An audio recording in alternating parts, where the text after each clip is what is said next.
I don't care if you've been eating hot chips and lying all night. If you up, smash that like button. Welcome to Black and Black Times Infinity. I'm your host, Cthulhu's Prodigy, coming to you live and direct from the stack. Smoke me out, fam, with that dank shit. On my left, we got your boy Blue. 20 years later, finished my first bottle of Hennessy. Oh, shit. All the way to the bone. On my far right, engineering on the ones and twos, choking people out on threes, of course, Chronos. I can see why it took you 20 years to finish Hennessy, because that's nasty. If you like decent whiskey, I'm just saying. It is. Oh, grody. Last but not least, we got the oldest ninja in the world, Old Ninja. We don't deserve Mark Rugle. All right. Stitch may be joining us a little bit later. Hopefully, he'll join in as we get this party started. But let's go, gentlemen. We got this going. All right. Let's see. Do we have any RPs? Actually, no. I go first, right? Yeah. Sorry. It's been a weird day for me today. We're new at this. Yeah. Listener of the week would be Proving Beetle 16. Thank you very much. We actually had a really good week as far as podcast listens go. It's not the best ever, but it's pretty high up there. So we appreciate you all listening to us.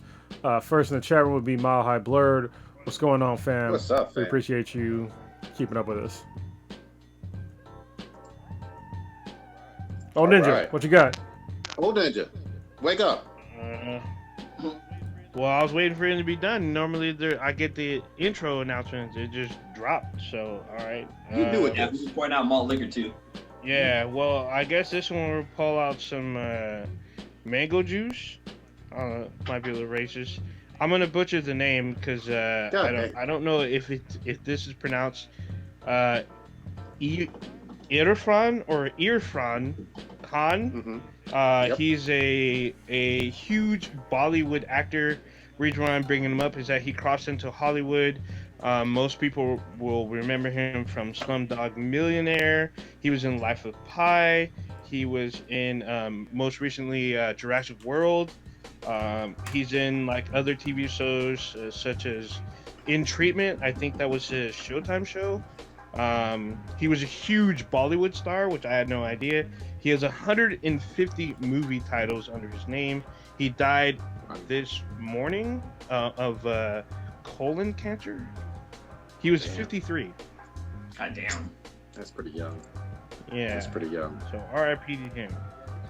Yeah, I think I want to say he was also in one of the Spideys as well, maybe Amazing Spider-Man. You know what? He has such a huge list. So he lent his voice to the Lego games, like Lego Dimensions, obviously Lego This is the Jurassic. guy right here. If y'all watching the live stream, this is the guy. Yeah. Okay. Yeah, he is in the Amazing. He's in the Amazing Spider-Man 2012. Yep. He's in the 2012 one. He's in a couple other like UK and Hollywood stuff, like Knockout UK film, a couple other films. He has like pages and pages. Most likely, I mean, his big like roles obviously were Slumdog, which was an Academy Award winning film, and then Life of Pi, big Ang Lee film, big blockbusters such as Jurassic World. He's a huge star in Bollywood, but he was only 53. He had like that's real sad news. Real sad news. I'm not going to shit on him at all. R.I.P. to him and his family. Yeah, man. Oh yeah. All right, we want to do this Rona All report. those who we lost to the coronavirus this week. Yeah, Way too fucking many. I mean, Jesus Christ. Yeah, man. It keeps getting worse and worse, and you know, I guess I'll give the numbers as far as like right now. This is what it's 8:44 p.m. on April 29th, 2020, and so far there's been 61,000 deaths in America, over that actually, and over 1 million confirmed coronavirus cases. And we have states that opened up this week that eased restrictions on Yes, we do. social distancing. And I understand that, you know, some folks out there, they think that you don't need to stay at home, and if you just social distance, then you should be okay. But I disagree, and the numbers, as far as I've seen, kind of disagree as well. I mean, we're still going up in numbers right now. In the past 6 days, there's been over 11,000 people that have died from the coronavirus in 6 days. So the fact that states are opening up right now is, to me, it seems very short-sighted and kind of silly. Especially states that were like closed for like a week. I know Yeah. that I think Georgia was closed for like 2 or 3 weeks, and they decided to open back up. It's like, dude, you don't have like any kind of system in place yet to be opening up, but people are just fucking off opening up already. Yeah, I mean, people criticize California for like shutting down and continuing to be shut down because we are. We extended our shelter in place for the rest through next month, through May. Yeah. And I'm okay with that, but I know it's hard if you lost your job and you don't have an income. I get that that's difficult, but you also have zero income if you're fucking dead, Yeah. So, or if you happen to give this fucked up virus to older people like your parents, your grandparents, stuff like that. I mean, there's a high potential there that they could die, and that's fucked up. But I think the main thing is, I think I talked about it last week, is that I get that people want to go back to work, but it's not that they necessarily want to go back to work. It's that they just need an income to survive. You know what I mean? Like if people got money that they needed to just get by right now, I think most people would be, generally speaking, okay with that. But instead, they're like going about this all the wrong way. Instead of giving everybody money, they're giving some to people, and then a shitload more money to corporations, and then expecting those corporations to pass that money down to people. Like the PPP thing, with like, it was supposed to be for small businesses. It's the paycheck protection something. I forget the last P. Paycheck protection plan. Yeah, there we go. Paycheck protection plan. They're giving that money to small businesses. Well, actually, they're giving it to the banks, and the banks give it to small businesses. But a whole bunch of other businesses have gotten this that are not small businesses. Like, they're huge businesses, like Ruth Chris, way more than 500 employees. There's been a bunch of other places like that as well. But it's like, listen, why are you going through this whole rigmarole when just the people need the money? Just give that. Well, I know that Bank of America got in trouble for fucking Bank of America, always Bank of America. But I know they got in trouble because they were taking applicants and putting like the small business toward the bottom and having like the big business get like first dib at the payroll protection plan, whatever it's called. And I guess people fucking called them out for that shit. Yeah, I mean, it's pretty fucked up because we see all these stories about these businesses that have gotten it, that are large businesses that have given the money back. But what I'm worried about is the businesses that are large, that are under the radar and are not giving it back. The people need the money. Corporations do not. I don't give a single fuck if a corporation fails. I care about somebody's family failing. With corporations too, they have assets that they can sell off to make up for that money. Whereas people with small businesses, it's like, well, I'm going to sell the building I'm in right now, which I can't because I don't own it. Like, it's either selling like supplies or getting rid of the equipment. Well, but still, I mean, even with the small businesses, like, I understand for small businesses it's still difficult, but if you give them the same amount of money, at least they're still having some sort of income. You know what I mean? Instead of zero. So that's why I like having this whole means testing shit. It's fucking moronic. And I wish, like, if anybody wants to, like, come on the podcast and, like, try to break down why this means testing is worth it in this point in time and why we should be giving this money to businesses instead of people, I'd be willing to have a debate with somebody, like, literally on this podcast. But I don't see a single reason why we're not taking the vast majority of this money, if not all of it, and just giving it to the people, especially given the fact that when you're talking about large corporations, which are getting a lot of money from this, a lot of them are not paying any federal taxes. So they're extracting money out of taxes that we paid for. Every single person, pretty much every single person that is in America that's paying taxes, they're paying federal taxes. A lot of corporations are not, especially if they're large. So they're extracting money out of something that we paid into. We should be getting that fucking money, not them. That's what happened when you have a big man as president. Yeah, I'm all on board with more people getting money. This is I posted it in the chat, I think earlier, or maybe last week. What people aren't ready to hear, but every credible economist is already saying, we are in Great Depression level unemployment right now as we're speaking, and no end in sight to that. And what I mean by that, just for tangible numbers, the real unemployment number is somewhere in the ballpark 20% right now, and going up. And so back in the Great Depression era, we've talked some about history on this cast, it was around the 25% mark. And so that's much higher than it's been in any of our lifetimes, including old Ninja through the Civil War.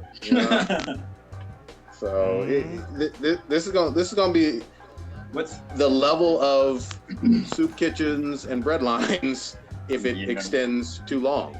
And I know, again, that sounds scary, but that's the that's the economic reality. What's crazy is that we're seeing like some hospitals are either cutting back hours for the nurses and people who are on the front line trying to like help people out because like the hospitals really aren't getting that much of a money making income from people with COVID-19. But then also like, you got your teachers too, like they're starting to get laid off as well. I mean, I know Prodigy can back me up on the hospital part where like, they're starting to cut hours and stuff. Yeah, so real quickly, you're absolutely right, Blue. Just to go even a little bit further, it's actually hurting almost every single hospital because you're not doing any elective surgeries. These ICU beds that are all being used for COVID-19 patients, it's costing literally millions of dollars, sometimes per day, sometimes per patient. So the hospital industry, hospitals are drastically hurting. And, their bread and butter, where they really make their money, is off of the elective procedures. And even small mom and pop independent PCPs, or primary care physicians, are hurting because nobody's going to the doctor unless they absolutely have to, and they feel like they're dying. Well, you know what? People kind of forget about dentists as well. Like, nobody's going to the dentist. Yeah, nobody's going anywhere. I mean, I'm not going anywhere. Well, what's crazy to me is I keep seeing these, like, updated, like, really irrational arguments for this whole thing. Like, the most recent one was about it was about how New York is classifying all deaths as COVID-19 deaths if they had the virus. Like if somebody had pre-existing conditions and they still classify the death as COVID-19. I'm just like, okay, listen, if you had a heart condition and you got rabies and you died of rabies, how did you die? You died of fucking rabies. Like, don't get me wrong, you're probably more likely to die if you have a heart condition from rabies. But rabies is what killed you. If you look at people that have AIDS, like when they die, it's usually from like pneumonia or something else, and they usually say pneumonia. Yep. And but they'll say AIDS as well, but it's what they died from. You know what I mean? And it doesn't help. Yeah. And one of the crazy things is that they don't really understand is that the main reason why in New York, the reason why they literally cannot keep an accurate count is because there's too many fucking people dying. If you have 1,000 people dying, say if you have just say 100 people dying in a single hospital, how the fuck is any hospital supposed to do any sort of legit autopsy for 100 people in a single day? How are they gonna do that? Exactly. Like they're not staffed to do that. Like you literally can't. So you just have to say, hey, this person had COVID-19. They were symptomatic and they died. So there's literally no other way you can do that, and that's what they don't want to hear. It's like you have no other way to do. What are you gonna you gonna freeze the body, ship it somewhere else, and then have them do the autopsy? Remember just last week, or a couple weeks ago, or whatever, we mentioned right on here. I mean, New York had makeshift morgues that like the Army Corps of Engineers had to build to keep up with the amount of bodies just piling up. So you're absolutely right, Kronos. Like. They're not doing some thorough autopsy, when someone was in the ICU or on a ventilator for 2 weeks or whatever. You know what I mean? Like, there's too many of them, and we know that it was COVID related. This is more just silly ass conspiracy theory thing of, I don't want to, for whatever reason, I don't find it comfortable to believe that 60,000 Americans are dead. But it looks like that is even a conservative estimate. There may be even some more that weren't properly classified as COVID. Well, yeah, because it was here before when we thought it was here. Yeah. Exactly. So, it doesn't even have to be first of all, the death of Americans shouldn't be a political issue at all. But to try to discredit the facts of tens of thousands of people dying, it's ludicrous, it's ridiculous, it's ugly as fuck. And people, these are just shitty human beings, trying to still trying to downplay it. Like some people try to downplay it like in March and April and whatnot. Look, this is a lot of deaths, no matter how you fucking slice it up. And America, compared to a lot of other countries, is doing much worse. Well, that's the problem is that, our current president, he gets up there and he basically has a circle jerk when he goes on there for the COVID 19 press conference, and he keeps saying how good of a job he's doing, but 60,000 Americans are fucking dead, more than that. And there's new numbers that came out to I think it was literally yesterday. They said that we are expecting to have 74,000 deaths by August 4th. We had literally over 11,000 people die in the past 6 fucking days. It is if we get to 74,000 deaths by in August 4th, I'd be fucking amazed. I'm expecting us to get to 74,000 deaths mid next month, if not early next month. Like seriously. Yep. And so these people that try to sit there and blow smoke up your ass, fucking stop. You need to give us like the real numbers. Stop trying to be a fucking cheerleader. Be a goddamn leader and be like, listen, this is a serious problem. And when you have people like, the vice president going in the fucking Mayo Clinic and not wearing a mask, it's like, dude, like these are the reasons why people are protesting and trying to go outside and trying to do all this bullshit, because they're not setting the proper example. And when I was I was in the Marine Corps. I was a corporal. Even now I'm a team leader at my job. You need to fucking lead by example. So if you have a policy that says this is the policy, then you fucking abide by the same goddamn policy. You lead by example and show them how it's supposed to be done. But they're not doing that. They're leading by fucking total bullshit. Yeah, I mean, it's all bad. I mean, if you want another terrible example of leading by example is, I don't have her name in front of me, but the head of the protester to reopen North Carolina, she was out there protesting, contracted COVID-19, and yet she's saying she's going back out there to go protest to reopen North Carolina. Now, she's leading by her example, even though she caught the Rona, but she's at least sticking to her word. I mean, it's kind of fucked up, because if she goes out and she's infected, she's just going to infect... all it takes is one person to infect 20 people. And all those people that are with her talking about, reopen North Carolina, you're just going to get everyone in your family sick. And then if you have elderly or people with compromised immune systems, or even compromised respiratory systems, someone with asthma. So dealing with asthma and getting COVID is almost like getting the pneumonia, which you could die from. So having flu-like symptoms and getting COVID-19, if you're suffering from asthma, you could potentially die. Like normally you just have your ventilator, boom. But if you're that sick, if you're infected with the virus, a ventilator that you get from a doctor is not going to help you. You're gonna have to go to a hospital and get treated. Can I just say this too, to point out the fucking obvious shit that nobody wants to also admit? Even if you open up a state tomorrow or May 1st or whatever the fuck it is, most rational human beings, people who actually think, are going to say, I'm not going to go to the barber shop. I'm not going to try to hit up a movie theater. I'm not going to try to hit up some kind of concert or anything unnecessary besides the essentials. Most rational people are going to be like, fuck all that noise. I'm going to stay home or just get the essentials. So this belief that we're going to go back to business as normal, where people are just shopping down Main Street or in the malls buying frivolous shit. Nope. With 20% unemployment and no vaccine. You're out of your fucking mind. Because they're stupid. Like they seem to forget that people that have no income can't buy shit. And the $1,200 that the one-time payment that you gave people, that's not enough. Change. Yeah, that's enough for in the Bay Area. That's fucking literally nothing. It's nothing. That's groceries. Yeah, you can buy fucking groceries for the month. Other parts of the United States, I understand that's it can be a decent amount of money. It'll get you by for maybe a month and a half.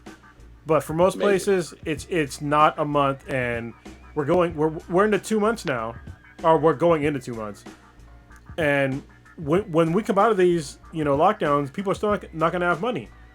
They're not. Yeah, I can remember somebody posted up how the government came up with that number. I guess it's the federal minimum wage, how much you would make in a month on federal income, or not federal income, but federal minimum wage limit, which I think is like $5.50 or some shit like that. And that shit just does not fly here in the Bay Area or most of all of California. No. I mean, but they should have done a comprehensive research on what people needed, and it should not. Listen, I'm for universal basic income for everybody, but in this case, it should not have. They should have literally. It should have been, first of all, no means testing, and then second of all, they should have done a study of every single state and area and be like, what is the actual amount that people need to survive for a month? You know, median income, because the median income in the Bay Area is more than $100,000. Sure, the fuck it is. It's way more than that. And so when they said that, you know, the latest one that the Democrats are pushing for the next one, for the stimulus payment, is supposed to be an income of $130,000 or less, which, again, I don't meet that. I make more than that. So I'm like, I'm getting fucked again. But second of all, the problem is that if somebody made $130,000, $200,000, you know, in 2018, which is where they're getting their numbers from, they're looking at your taxes from 2018. But if you lost your job in 2020, your income is now zero. It's zero. Yeah. So like, what the fuck? Like you there's no way you can get that check that you need today, not fucking 2 years ago. Yeah, and just to piggyback on that, the overwhelming number of people, whether doing middle class or an abstract poverty, still live basically paycheck to paycheck. Americans are not savers by any stretch of the imagination. The majority of people do not have 4, 6 months, 12 months of liquid cash just waiting around that they can just kind of live off of and go into their bunker and hunker down. Wait. Speak for yourself. I didn't rob 4 banks, so. Oh, goddamn. Well, everybody's trying to math, you probably got away with it. Yeah. Well, I just roll in with the math. I got the Rona. Give me everything in the fucking vault. To Prodigy's point, though, like, about people not saving, even if you did save, right now your savings account is fucked. Because I talked about it multiple times in this podcast, but they keep lowering the interest rates, and now it's zero, and they're talking about going to negative interest rates again. If they do that, your savings account, you have to pay for your money to be in that account. You have to pay. So they're gonna literally dwindle away your savings account for fucking no reason at all. Like it's the stupidest fucking. It's good if you own a home, but most people that have like a large savings account, or even like a decently sized one, they don't own a home. They're saving to own a home. You know what I mean? Or for a rainy day. But most Americans, they don't have enough money to survive a fucking $400 like surprise fucking bill. They don't. Yep. Yeah. And so to expect people to have multiple months worth of income in their account, in their dwindling savings account, that they're gonna now make no money or have to pay for that to be in the bank, is fucking ridiculous. This is how the government is fucking all of us. And they're just not telling us. Like they make it silly at school, like, oh yeah, we're gonna lower the interest rates, but if you don't pay attention to how like finance works, then you're gonna be like, oh yeah, it's great, but meanwhile you're gonna get fucked. Like you're getting fucked right now. No vest. Yeah. Lane either. It's kind of crazy how kind of still staying on the topic, how we have these. I know we talked about it last week as well, but we have like these anti-vaxxers and Trump supporter and stuff having like the fucking rallies to open up the states and stuff, and like you literally see like nurses and stuff like blocking them from like getting like rallying up together, and they're mad at them for protesting or blocking them, but here these fuckers are like, you know, going against what the government has said and just kind of being fucking ridiculous. It just makes any sense, basically. Well, you know what's crazy is that the numbers were actually going down on what is it, on like April 19th. Sorry, April 21st. They started going, after that, it started going down. And then all of a sudden, on April 28th, they started jumping up again. So now we're in the midst of it. Like, literally on April 26th, it was like 1,100 deaths, right? The next day was like 1,300 deaths. And the day after that, on the 28th, it was 2,400 deaths. And then, you know, today, it's 2,300, but the day's not over. What the fuck was that? Yeah. Something must have dropped. Maybe one of your comics. Yeah, I don't know. Okay. Anyway, yeah, something in there with you. Get out now! Run! Cronus about to grab that knife. Bro. Yeah, man. And here's the thing too. Like, another sad like milestone was reached in terms of this is more deaths than the number of Americans who died in, what was it, 18, 19 year conflict of Vietnam. Like, Oh yeah. 60,000 is a legit war death toll number. Oh yeah. So Like- 60,000 is like the population of like one of the states in the U.S. Well, it is basically this happened in 2 months. Yeah. You know, this is basically Yeah. 2 months. So Cronus Yeah. keeps talking about how you think the number is going to go up. The projected number of deaths total in the U.S. will go up in August. Now, with states opening up and the way the virus transmits, I really think that this will probably exponentially grow within the next 2 weeks. Oh no, With people going out and not practicing social distancing. So what's going to happen is here in the Bay Area, the beaches are kind of open. I know a lot of people aren't really going, but places like Florida, the states that are around the Gulf, people are going to go there and they're probably going to fill the beach. And all it takes is 2-3 people, and then like pretty much everyone's infected. And then they go home, spread that, and they're just going to keep like jumping and spreading. And in 2.5 weeks, we're probably going to see numbers that, as Trump would say, numbers we've never seen before.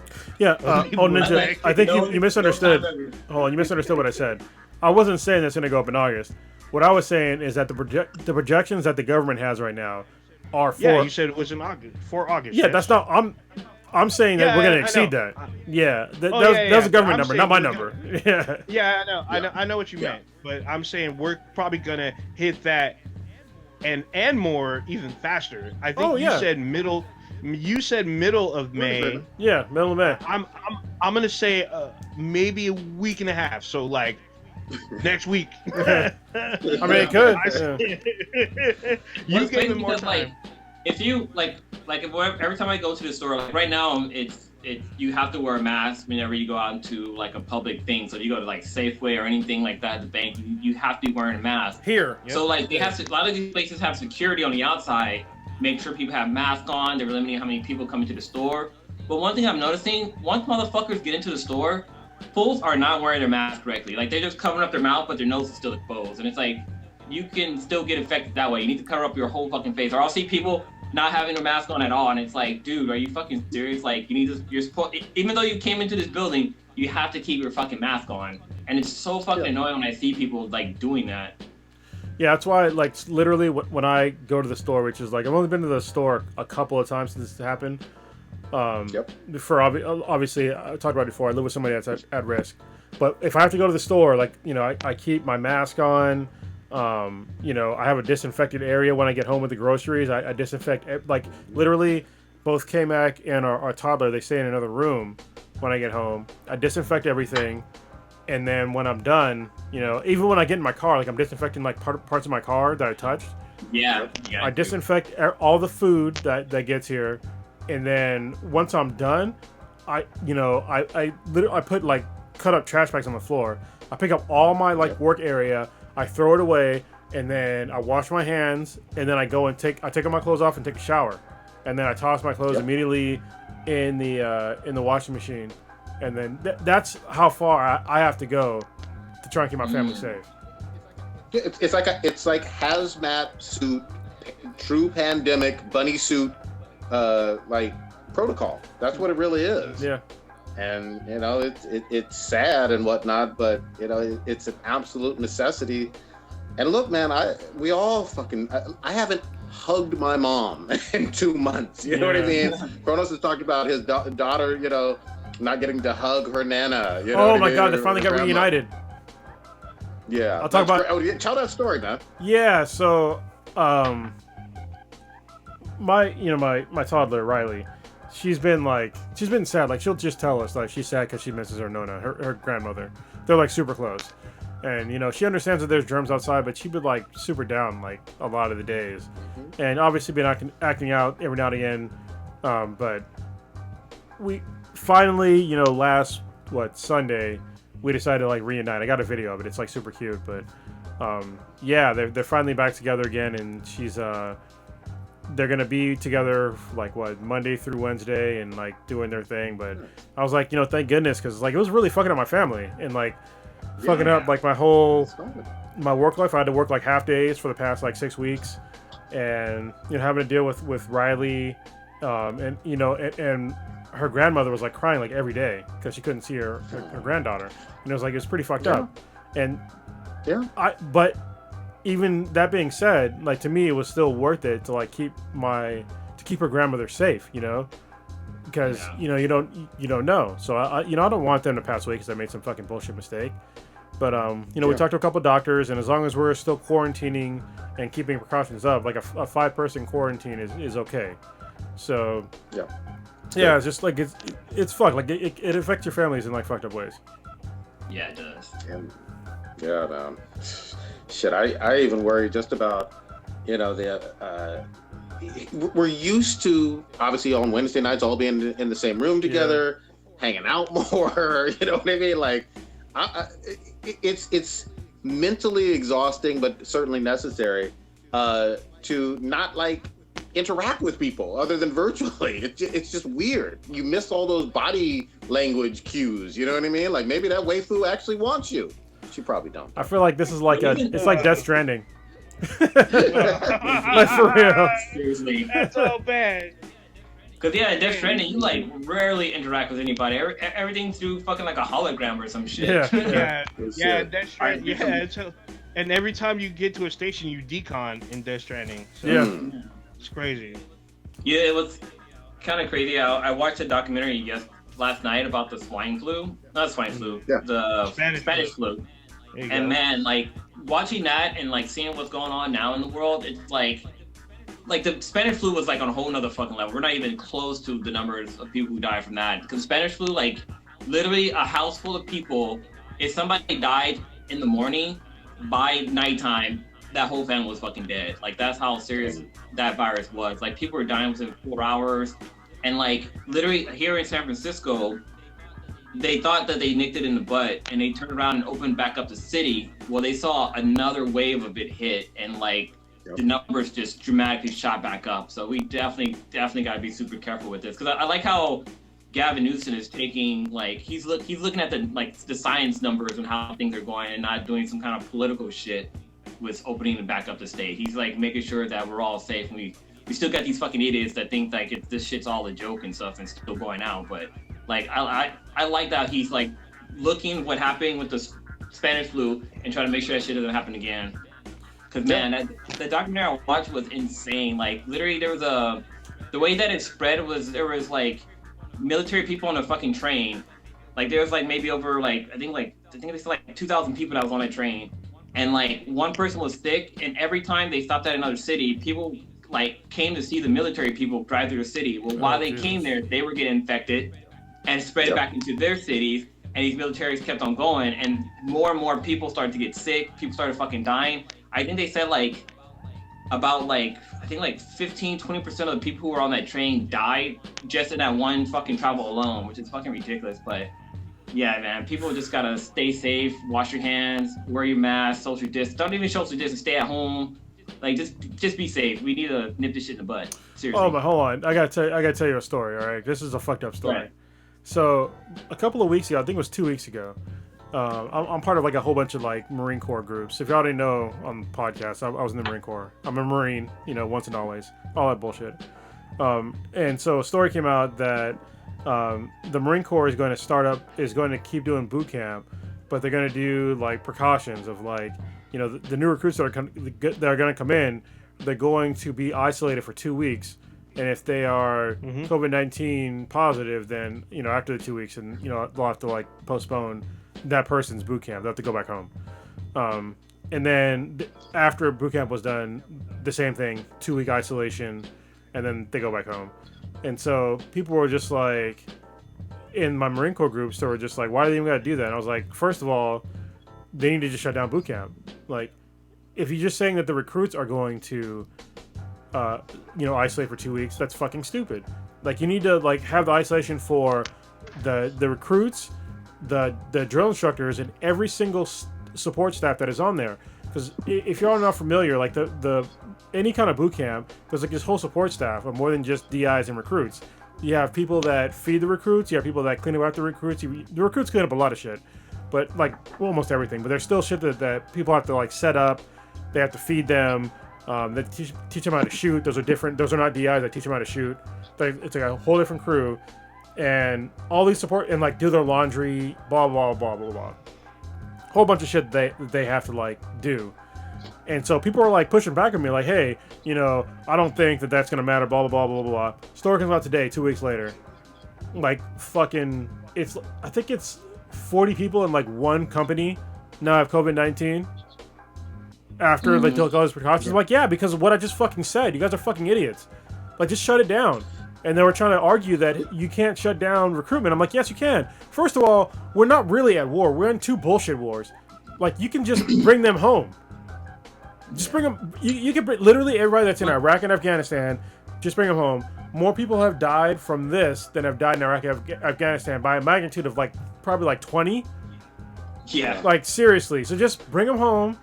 If you're really worried about the numbers, then just do stop loss. I got hit with stop loss. Stop loss means that if you're in the military and you decide to get out, you can. You're just stuck for a little while. I got hit with that when the Iraq War first started, and so I think it's not unreasonable given the situation right now. But there's really no reason for us to like fight any. We still have a fighting force. Just waiting a couple of months or even like up to a year, we still have an effective fighting force, and we're the most effective military in the world. So it's really a bullshit argument. Yeah. So let me just say this though. This virus doesn't give an entire fucking shit how tough you are, who you are, how politically strong you are, or your economic background. It doesn't give a fuck about any of that, man. And so I'm right there with you. We also saw that stuff with the it go through that Navy vessel, a flight carrier.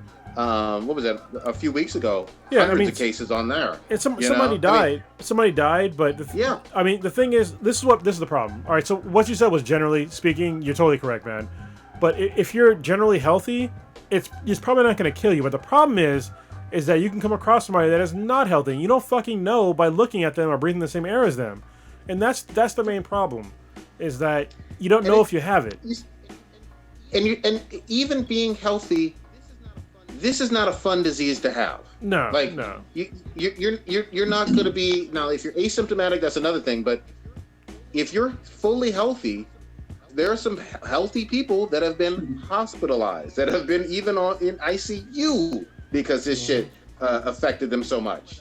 And some have recovered and lived, but it's not some, I'm so strong, I'm gonna make it. Not necessarily. Just do some push-ups, man. You'll be all right. I like what Warrior Fella said in the chat. He said that COVID-19 and stupidity are the top 2 viruses that are killing people right now, which is true. Kind of jumping back to what Carlos was saying about the whole boot camp thing, like the documentary I saw about the Spanish flu, like a lot of fucking recruits were dying in boot camp because of that. Like all the guys were all together and stuff like that. Yeah. And just quickly spread. So like they definitely, like whoever you were talking to, you'd be like, look, dude, look at Spanish flu, look what fucking happened there. Like people were fucking dying like while they're just chilling, waiting for their boot camp training. Yeah, you literally cannot social distance in boot camp. Yeah, you can't. Like you're not gonna have the same experience that I had when I was in Marine Corps boot camp. You need to have, they need to be in your face. You need to be yelling at you. You need to get intensive training, ITing, and all that shit. Like, you need to learn how to fight. All these things are within 6 feet. If not, like right up in your fucking face, or actually touching you. So for people to be like, I don't understand why we can't do that. It's like it can be a most minor inconvenience if we all just do the right thing and just chill the fuck out for a couple of months. That's all we got to do. You know what this whole thing reminds me of? Prodigy, you got kids. It's like when your fucking toddler is throwing a fit and you're just like, listen, you keep throwing your fit, you're just going to be in time for longer. This is America right now. Yep. Like, they're throwing a fit, and you're just going to be in time for longer. Like, there's nothing you can do about it. And if people want to bitch about it more and more and more and want to just like get out of pocket, eventually it will become a what do you call it? Martial law. Martial law. Like, it will. Ass whooping? No, I mean, yeah, martial law can come down, and people just the only people that can be they don't understand that shit. You're absolutely right. I would just say I hope and we all hope that this is truly, a few more months. There's been some stuff. I heard Dr. Fauci mentioning some promising results on some type of vaccine, at least. Yeah, we're using like actual numbers. Yeah, which is wonderful to hear, but again, we're this is all just hope. You know what I mean? Right now, and who knows exactly how long this is truly going to last? But you have to have an effective vehicle of distributing some vaccine, man. If we get to it, but we can go on Rona for like the whole cast. Yeah. Wait. First, let's talk about what President Trump said about UV rays and bleach. Yeah, we can't pass. Yeah, because that was a hot fucking topic this week. Yes, it was. Go ahead.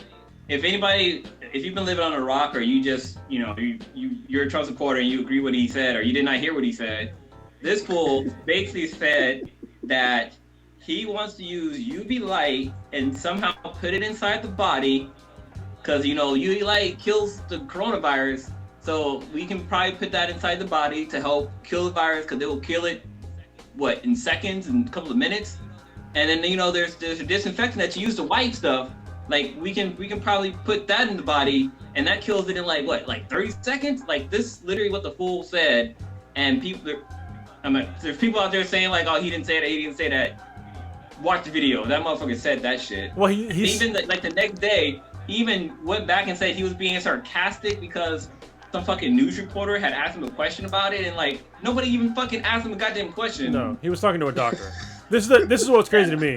I had a back and forth with a friend of mine that I used to work with about this shit, and he was like, "Oh, he was talking about this, because there is a UV and like light treatment, and there, and I was just like, that's not what he's talking about." And he was like, "Well, he's talking about UV disinfectant that you can do, blah blah blah blah." I was like, "That's not what he's talking about," because he was wiping his hands. Like he's talking about actual like liquid disinfectant, not fucking UV rays into the body when it's talking about disinfectant, because he was like trying to separate the disinfectant from the UV thing. He was trying to say they were the same. He's trying to say that they were the same thing. I'm like, dude, that's not what he's talking about. And literally in the middle of the argument, he comes out and says that, oh, I was being sarcastic, but I was talking about disinfectant, but I was being sarcastic to the media, and the media did not ask him the question. And he literally said Deborah Bricks. He was asking her those questions. He literally said her fucking name about that. So he wasn't being sarcastic to the media. He talked to her by name, looking directly at her.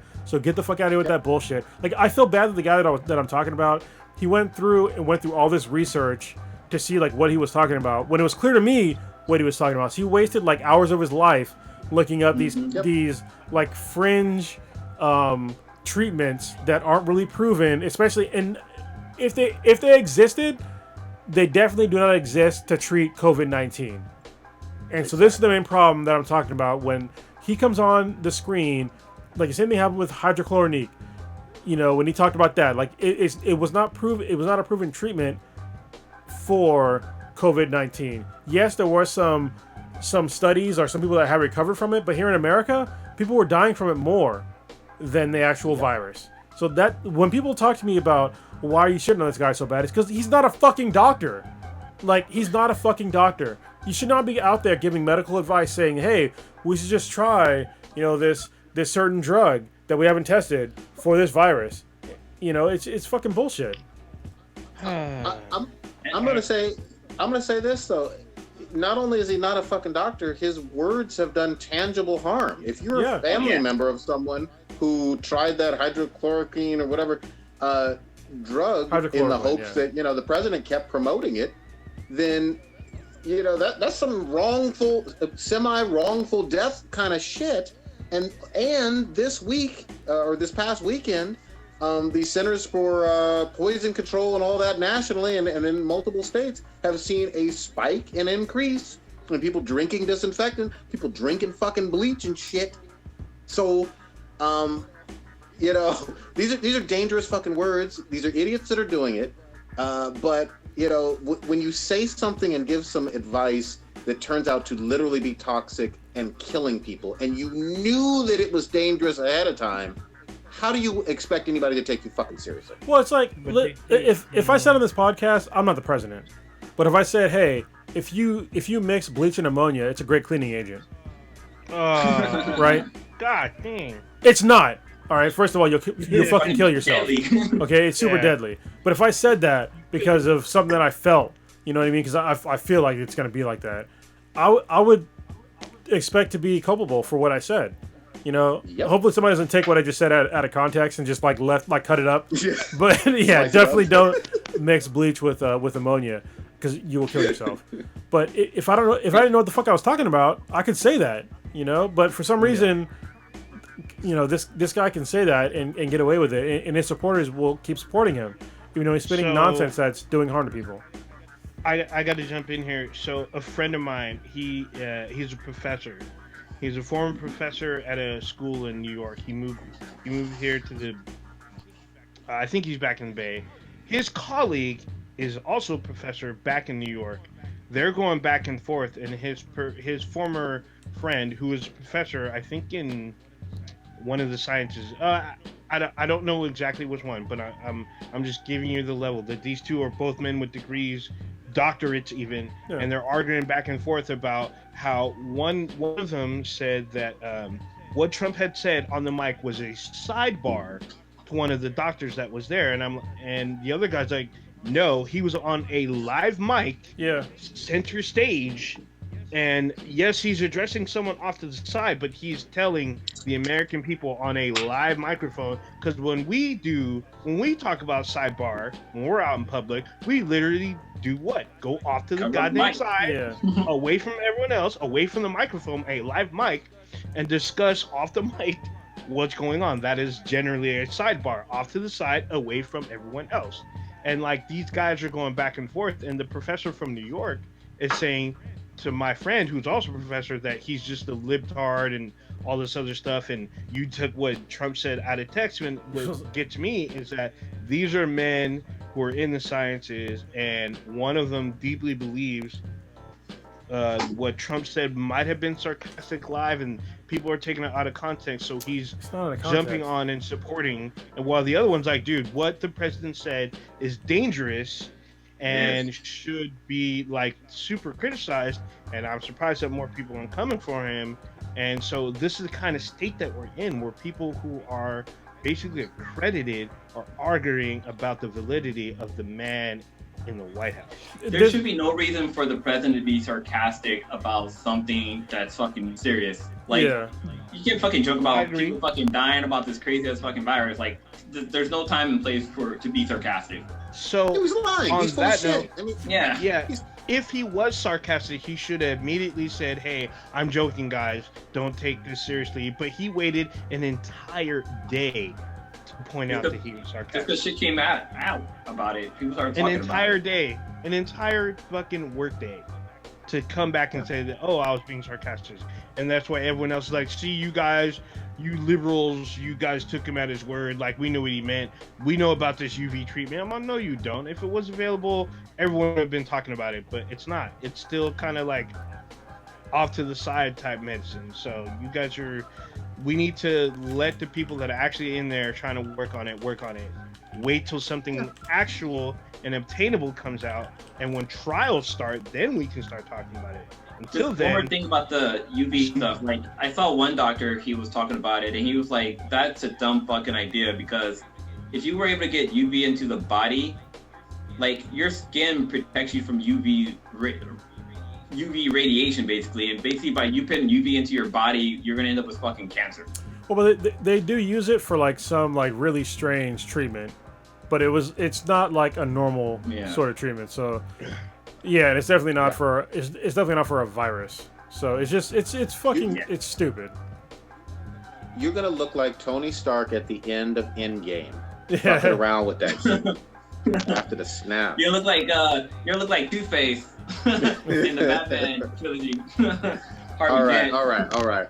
Rona's gonna be here. I know we're gonna always do it, but this is always informative. That first part of the show, we got some geek nerd stuff to get into. God damn it! Let's start with this big announcement on the Sony world. Last of Us 2 gets, I guess, an official release date. Yeah, they went from indefinite to a release date in like a couple of weeks. Yeah, but the big controversy is that there are what seems to be credible leaks put out there on the interwebs from Naughty Dog. I don't know if they're former, but from Naughty Dog employees who were working on this game, giving out major spoiler-ass plot information, and it's out there on the net. Yeah, apparently it's not just spoiler. It's like the entire plot is out there. Yep. And I'm like, why would you do this? Why are you doing this to me? Like, supposedly, again. Well, this is alleged. This is rumor mill. This is not all facts and confirmed. But the rumor mill is saying that these were disgruntled, or either one or a group of disgruntled employees at Naughty Dog doing a big middle finger, fuck you. I'm going to put spoilers out there about this game.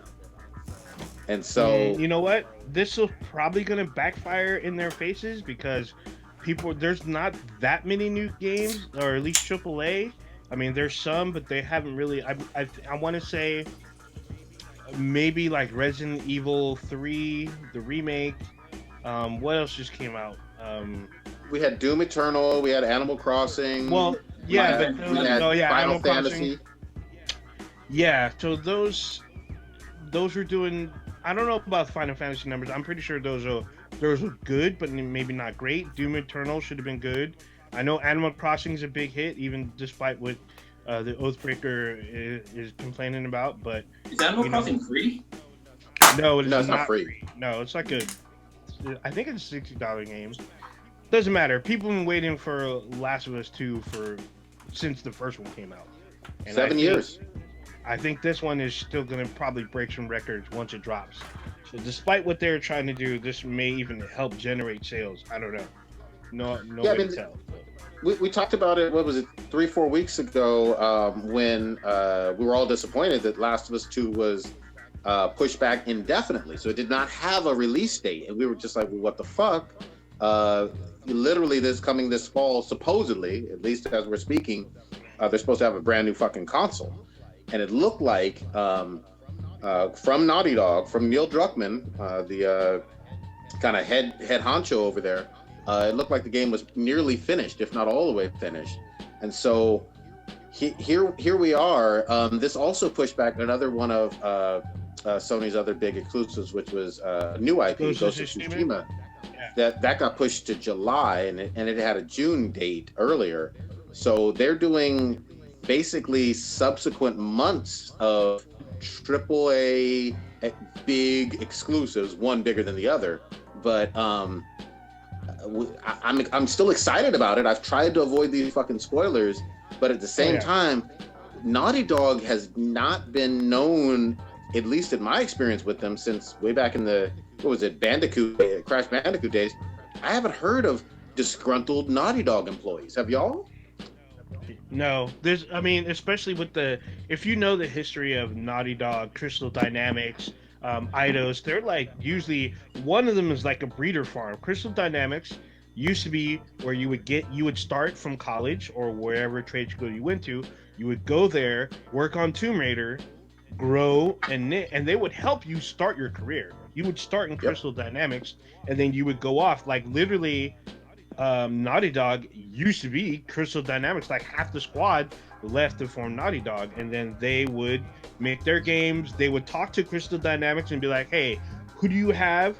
That you think is good? We'll take them, or you don't want whatever. We'll take them and groom them, and whatnot." They had their whole thing, and this is weird because usually when people went there, they had nothing but good things to say. Even Amy Hennig, who's like one of the top creators of like gaming history of all time, who's gotten probably all of the top honors in the industry, doesn't say anything bad about them. I mean, she's created some of the best stuff that you love.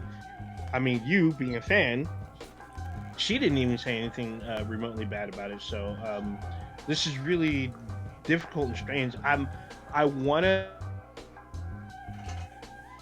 assume that this is because of the Rona predicament, that things fucked up over there. But it is hard to say. It's hard to just say. Speculating a little bit.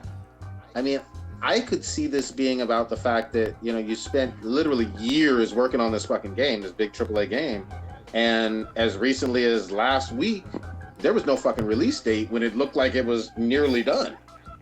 that was probably, you know, maybe the straw that broke the camel's back. I don't know, but that it seemed odd. Well, it's understandable. It kept getting pushed back. Well, yeah, getting pushed back now was understandable because I mean they're not gonna have like the distribution that they want. I mean, obviously, like a lot of people today, they're going towards digital, which is fine. I mean, you'll get numbers there, but a lot of people still prefer physical, like I do.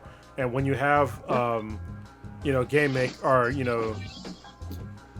retailers like GameStop, like going down the can, it's just like, you know, releasing a game right now can be kind of shitty. So. That's plus with a lot of game locations being closed as well. Like I think Fry's Electronic is closed, and you know GameStop's closed. Like they're not essential. Or are they really? Okay. Fry's. But I guess you still got like Target and Walmart where you can still buy games from. But like you know some of these smaller mom and pop shops are kind of they're not non-essential, so they're not open. So you know a lot of these gaming companies aren't going to really see that big of numbers. On top and of then that, plus Amazon's taking fucking forever to ship shit too. So so on top of that, I lost my goddamn webcam. You're still mad about that. I've gone out and like looked at some of the games that's available because I was gonna pick up Resident Evil 3, and out there like places like Walmart and Target, they're selling out of some of the games that just came out recently, and accessories are gone. Like literally. All the accessories for like Xbox and PlayStation and especially the Switch as well. The Switch is also wiped out. Yeah, wiped out. Like literally, as soon as they get a shipment, and when Target and Walmart get a shipment, it's not a lot. It's literally like maybe 20 to 30 units. They're gone within a few days, wiped out, and you gotta wait for the next one. You literally have to talk to a clerk and be like, "Hey, when do you guys get your shipment?" They're like, "Dude, we get it this day. It's first come, first serve. We can't reserve nothing for you." Versus GameStop, where they be like, "Hey, we can put this on reserve. $5 down. Pick it up. Yeah, put your $5 down, put your dollar down, whatever." So it's like you're fighting mobs out there, kind of. So I mean, if you go on Amazon right now, the cheapest Nintendo Switch is $474. God. Is that from like some used retailer or something? That's used. Yeah. Yeah. Ooh. Yeah. So like, and the MSRP on it is $300. Yeah, that makes sense. Like, listen, people. It's just like how Netflix, like, if you follow like stocks or whatever, they've been going selling like gangbusters or whatever. They have one of the biggest quarters of. It's actually valued at worth more money in terms of its stock value than Disney. Hold on. Because. Hold on. Sorry, I was looking up as you were talking. The actual new Switch, if you want to get it new, it's going to cost $568. Yeah, from Amazon? Yeah, from Amazon. But what I'm saying is, for people having home entertainment one way or another, whether it's Netflix or video games, they can't go anywhere. So they certainly want to have something that feels newish and that they can enjoy at fucking home. So I totally get that. At the same time, GameStop being eliminated, like you guys were all saying, means if you do want a physical copy, it's going to be a little bit harder. It's going to be much harder to get. So we'll fucking see. I still think Last of Us 2 should do gangbusters in terms of fucking numbers. I would say it's supposed to come out in June now, but I would say between that and maybe Cyberpunk, I'd say maybe the 1 and 2 most anticipated games of the year. Oh, Cyberpunk is probably the most. I want to say Cyberpunk 2077 is the most anticipated of 2020. Let me answer a question from the chat room right now because it's relevant to what we're talking about. So Patrick, a fellow brother that likes beer like me, and he's local, which we haven't met yet. Is he in the secret group? He's in the secret group, but he's not far from us. We haven't met in person yet, but he was asking, do we know if the economics for the game developers are any better if we buy via PSN or stream versus GameStop or Amazon? As far as I know, they're exactly the same. So no matter where you buy it from, they get pretty much the same exact cut. The only distinction I would make is, I believe for a first, don't quote me on this, but I've heard that for a first party game like that Sony is making or Nintendo is making or whatever, because they don't have to share anything with a major retailer. If you buy it from their own shop, then it helps them slightly more. That would make sense, but it's almost no. I gotta walk you back a little bit, Prodigy. The release date for The Last of Us will be Memorial Day weekend, so it's gonna be May 29th of 2020. Oh, I thought it was June. Okay. Yeah, hold on. This one says June 19th, but this is saying May 29th, so maybe they're still. I think it's June. That's what I heard last. Yeah, I'm looking at May 29th, but I also see May 29th too. Okay. Maybe something's changed. Yeah. Oh, you know, Ghost of Tsushima. That's right. They moved it because of Ghost of Tsushima. That was getting pushed back. Actually, I'm seeing June as well now. Yeah, I've seen both. I've seen May 29th and June 19th. Yeah. No, it's June 19th. That's what I see now. It says it'll be the previous date was on the PS4 Pro for May 29th, but it'll be released on June 19th. And I think a couple weeks later, that's when Ghost of Tsushima comes out. Yeah, GameStop. By the way, Kronos, did you? Quick reminder. I know you went back and played The Last of Us, and you talked about it on here. What was it? Probably in 2019. Did you ever finish up that DLC as well? No, I need to though. Sorry, there was like a bunch of other games. I mean, Borderlands 3 has been like fucking up my whole life. You know, it's been I've been playing that game so much. Yeah. That game gets so much fun. Like the more you play it, the funner it gets. Hell yeah! What the fuck? Y'all see this announcement? I guess today that there's a new Assassin's Creed coming. Oh yeah. Assassin's Creed Valhalla, confirmed by Ubisoft. I guess there will be a reveal tomorrow, but today it just got announced. So I'm fucking hyped. Look, man, especially after Santa Monica Studios' God of War, knocked everybody's socks off. This was a pretty big rumor that's been going around for like almost a year now that the next Assassin's Creed was going to be Viking related or something kind of in that Valhalla kind of range or whatever. But I haven't seen it, obviously, any game footage. We'll see that tomorrow. But I like AC games, and the last two have been really fucking good. What y'all got? I'm interested to see how this is going to work out during the Viking time, so should be interesting. I only own one Assassin's Creed, and I never finished it. I played a handful of them, but I never like fully sat down and went from start to end. The one that I did play that I didn't like was Assassin's Creed Liberation, so should be interesting. Oh, that was like not a mini game, but that was like a small one. But I mean, it was on the PSP. Yeah, if you're gonna play Assassin's Creed, just start with Black Flag, in my opinion. To me, it was still one of my favorite ones of all time. Is Black Flag, because you're a fucking pirate assassin. It was fucking dope. So apparently that game is hard to find. Is it really? Well, so yeah, I haven't seen a lot of people say it's hard to get because it keeps selling out. Because people keep like trying to find it, buy it, get it used or whatnot. It just keeps getting snatched up because it was that good of a game. It was great. Nice. Obviously, I have like mixed feelings about Origin. Is it Origins or what was the last one that just came out? Odyssey was the last of the Greek one. Yeah, because I was one of the few people that got fucked by the game, and I realized now that I was like maybe like in the 5% range, maybe 1%, where this game just did not work for my shit. And I literally bought a whole new PS4. I bought a PS4 Pro because I had so many issues, and I still have the issues of the PS4 Pro. I don't know what the fuck it is. Where it's like shit just breaks. It was fun before it started happening. Yeah, let me do this for you, Kronos. I have it on physical copy. Remind me next time we actually see each other in person. I can get over. No, I mean that'll work. I have it physically. But you're saying that yours was wasn't working on yours. No, well, maybe it's the disc. No, it's not the disc. Because it you don't know how shit works. It loads everything into RAM. Right, so like if it wasn't gonna work from the disc, we'd just say like disc like not operational or something like that. And the fact that I'm using it on two different ones, it's on two different systems. It's not the disc. There's something wrong with it's either like my profile or something like that. I don't know what the fuck it is, but why would it only be that game though? I have no fucking idea. Honestly, I have no fucking idea.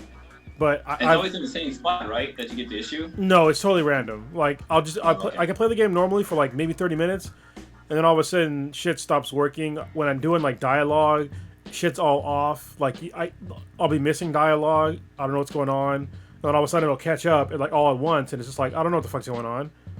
But the first like probably 3 hours it was great, and then all of a sudden shit just started breaking, and I was just like, okay, my PS4 was kind of old. Let me buy a PS4 Pro. Let me go fucking super baller on this shit, and it's same exact issue. I've recorded it, so. All right. But the series, besides, like I said, I'm in probably the 1%. The series is good. Definitely play it. It's just I got fucked. Yeah, I didn't. The movie? I didn't watch the movie. What? There's a movie. No, Yeah. you might watch the fucking movie. Yeah. Do you guys Go ahead. I'm gonna say you guys want to talk about Borderlands 3, about their Loot the Universe thing they got going on right now. Oh, and the cartels. Go ahead. Yeah. Go ahead. I'm gonna go on to Kronos because. Oh, you want me to do? Okay. Yeah, because he's trying to drink. Yeah, no, I was drinking too. I was like, go ahead, bro. Anyway, so Borderlands 3, one of my favorite games right now. I've been playing it a lot. This might be another 100-hour game for me. Actually, it's probably pretty near that right now because I have 3 different characters. Anyway, they had 2 different things that dropped over the past week. The first one was the new Loot the Universe. So for like the next month or so, every planet is going to have like special loot drops. So this week, well, I guess it ends probably tomorrow or the next day. It's Pandora. Yeah. So Pandora has increased loot drops for legendaries. So we're playing. It's insane. Yeah. We played like last week, and it's fucking crazy. So you get super increased loot drops for legendaries on Pandora. Super fun to do. And then also they had a free update for the cartel update, which is where it's basically just like the Halloween type one, even though it wasn't Halloween. It was called like Bloody Harvest. That's what it was. It's like Bloody Harvest. You go to the same like Maurice guy, the fucking weird ass lizard dude, to get a mission. Apparently he was in a gambling match and he won and he ate a guy, and the guy was in the cartel, and then he got beat up because he's not supposed to do that. So now you're trying to avenge him from the cartels, and it's really an interesting dynamic because you have to go and get these decoder rings from people. Yeah. And so the decoder rings will tell you where the cartel like mansion is. And so the way you can tell, like, you basically have to play the game normally, and you'll see guys with like this weird like 80s like visor and like neon shit on their faces and like on their bodies. And when you kill them, they send out a distress beacon, and then all of a sudden like these cartel guys like teleport in front of you. And you have to beat them, and sometimes they teleport in fucking bosses, like cartel bosses, like out of nowhere. So it gets fucking pretty crazy. And once you collect like 30 of them, you can teleport to the cartel mansion where you have to be like the main cartel guy. But it's a really interesting boss fight because I basically fight like all the cartel bosses at once, including like the actual like main cartel boss. So it gets pretty fucking crazy, and it's been a lot of fun. Oh, and also, sorry, go ahead. Tell that one. No, I was gonna say the other update they had was they had a hot fix where they updated the Mayhem system and the tool. And like before, I guess like you have to play a certain amount of times before you be able to up the Mayhem, but now you can manually upgrade it. So you can go either from like a level 1 to like, just bang bang shoot them up to fucking level 4 where it's like, what the fuck was I thinking? Well, no, it goes to level 10 now. Man, holy shit, I thought it went to level 4. Yeah, and you can actually, well, it went to 4 before, right? And the new one, Mayhem 2.0, you go up to level 10, but you can also change the modifiers. So there's like all these modifiers that happen, and you can re-roll. So basically it's random what the modifiers are, and depending on your build, you can get fucked. So with me, I had a really good corrosive gun, but I rolled a Mayhem mode on, because I want to try Mayhem mode 6. But basically in Mayhem mode 6 on the roll that I did, I couldn't do any corrosive damage at all. Every single person was immune to corrosive damage. So I was like, well, fuck, I guess, it was super hard. I had to like scroll it back to like Mayhem level 4 because it was just like I got to like the boss for the cartels, and there was like no way I could beat them. Like they were all just like bullet sponges. And there was too many of them. I was getting fucking ass raped, so I had to scale it back. But it's fun. Like seriously, I had a lot of fun with it. I've fallen back in love with this game. I got my level 7 Moes or 57 Moes, and yeah, it's just really it's challenging, and you know you got the whole co-op aspect in there, and then just seeing level 57 legendary loot, and you're just turning your nose up to it. You're just like, I don't like the stats on this one. My other gun is better.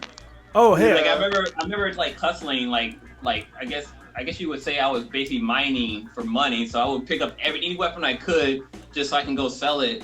But like after playing, after doing Moxie's heist, I got like $10 million in my account, and I actually was able to finally go up to Sanctuary to buy more upgrades. SDUs.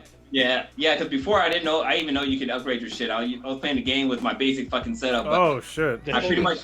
Yeah, I maxed up a lot of my shit, but dude, man, it's so much fun, like having ammo, like having a lot of fucking ammo. Like I never ran out of ammo now. Like I always have fucking ammo. It's fucking ridiculous. That was hilarious. Yeah, I was like, Blue, like you know that you can upgrade your weapons, right? He's like, what are you talking about? I'm like, yeah, bro. I was like, where did you do that at? I was like, bro, he was literally at end. Did I know that? He was at end game level. I'm like, how'd you get this far without upgrading? That's how badass I was. So I got a lot. So Blue and Prodigy, I gave you guys both some presents on Borderlands 3 today. You both now have like really good Nighthawkins, which is like my favorite gun in the game. Oh, okay. One of my favorite guns in the game anyway. And then Blue, I gave you a gun that does some shit with a siren. So it gives you like 250% damage if you use like your special move or whatever. So yeah, check your inboxes. And, oh yeah, I have a gun that's like that where if I use my action skill, that whoever I'm fucking shooting at it, I get like 300% damage. It's fucking ridiculous. Plus, with my siren, what's cool about her is that like, if I kill whoever she has a grip on before the time runs out of that ability, the clock resets and it'll grab the next nearest enemy. So I can just sit there and just fucking blast fools, and it'll just keep going from one enemy to the next, to the next, to the next until they're all off the fucking screen. Yeah, it's fucking great. She's badass. I gotta switch over to another character so I can start capping them out. Yeah. I was still gonna try Flak next. I was so close to trying him to begin with, but I gotta get him up to level 57. Real quick though, we got some pretty. I was excited. You know, not every month are the PS Plus games legit. This month though, we're getting and when I say this month, I'm meaning May. We're getting Dying Light, man, really? Which is exceptional. Actually, hold on. 4-player co-op. I don't think you are. Super expansive. I thought, was it not confirmed? Yeah, so I watched a thing a day where we're getting bullshit games. What? It's like Farm Simulator and something else. What the fuck? Oh, I thought we were getting Dying Skyline. Light. Yeah, hold on. I thought we were getting Dying Light and Dark Souls. We're getting Skylines and Farming Simulator 19. Yeah. Did they do a fake out on us? They did. Yeah, this from the official. I'm looking on the official PlayStation blog. And yeah, it's City Skylines and Farming Simulator 19.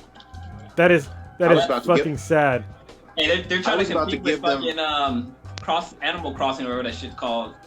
I was gonna give them so many fucking props for coming through with the Dark Souls remastered and Dying Light the same month. Nah, fuck them. They fucked up this month. Shit. Hey, last month at least for the month of April, they gave us Uncharted. Uncharted, right? Yeah, did they give us that was cool. Did they give us all of them? Was it like a ultimate pack, or was it just the fourth one that they gave us, or the third one? I don't know. So with they did it in two ways. They did the whole like, here's a free celebrating kind of play from home or shelter in place stuff, and then they did a PS Plus free game. So you got really all four. Okay, I got four then. Yeah. I think I've only played one. I haven't played 2, 3, or 4. Oh, let me. They're all really good. Tell me what sounds weird here. Okay, so I'm gonna go back to November. Actually, no, I'll go back to October of 2019. October 2019, you got Last of Us Remastered and the MLB The Show 19. November, you got Neo and Outlast. December you got Titanfall and Monster Energy Supercross. January you got Uncharted Collection and Goat Simulator. February you got the BioShock Collection and Sims 4. March you got Shadow of the Colossus and Sonic Forces. What was it? April you got Uncharted 4, A Thief's End, and Dirt Rally 2. And then this month you get City Skylines and Farming Simulator 19. Like, what the fuck? Like, he basically gotta recreate the population or some shit, or rebuild cities and shit. Well, usually it's like one great game and then one, yeah, you know, and these are just both, huh? What the fuck? Who's playing these games? I was gonna be so excited to go like see a whole bunch of new folks in Dying Light and like level them up and go to all those territories and whatnot and see this huge like Twitch streaming surgence of people finding that great Dying Light. Plus, remember we're supposed to be getting, we don't have a release date, Dying Light 2 this year. So I was like, man, that would have been perfect. I'm looking at the review for City Skyline, and it's got pretty good reviews. It's got 4.7 average, but on Steam it's 9 out of 10. Wow, this game came out in 2015. That's a pretty old game.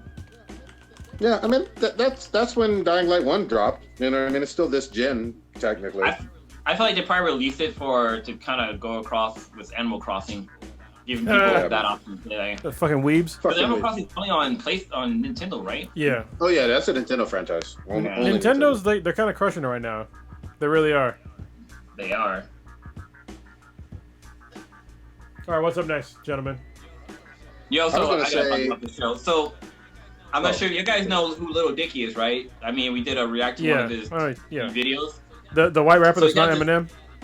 Yeah, the Jewish white rapper who's actually pretty decent.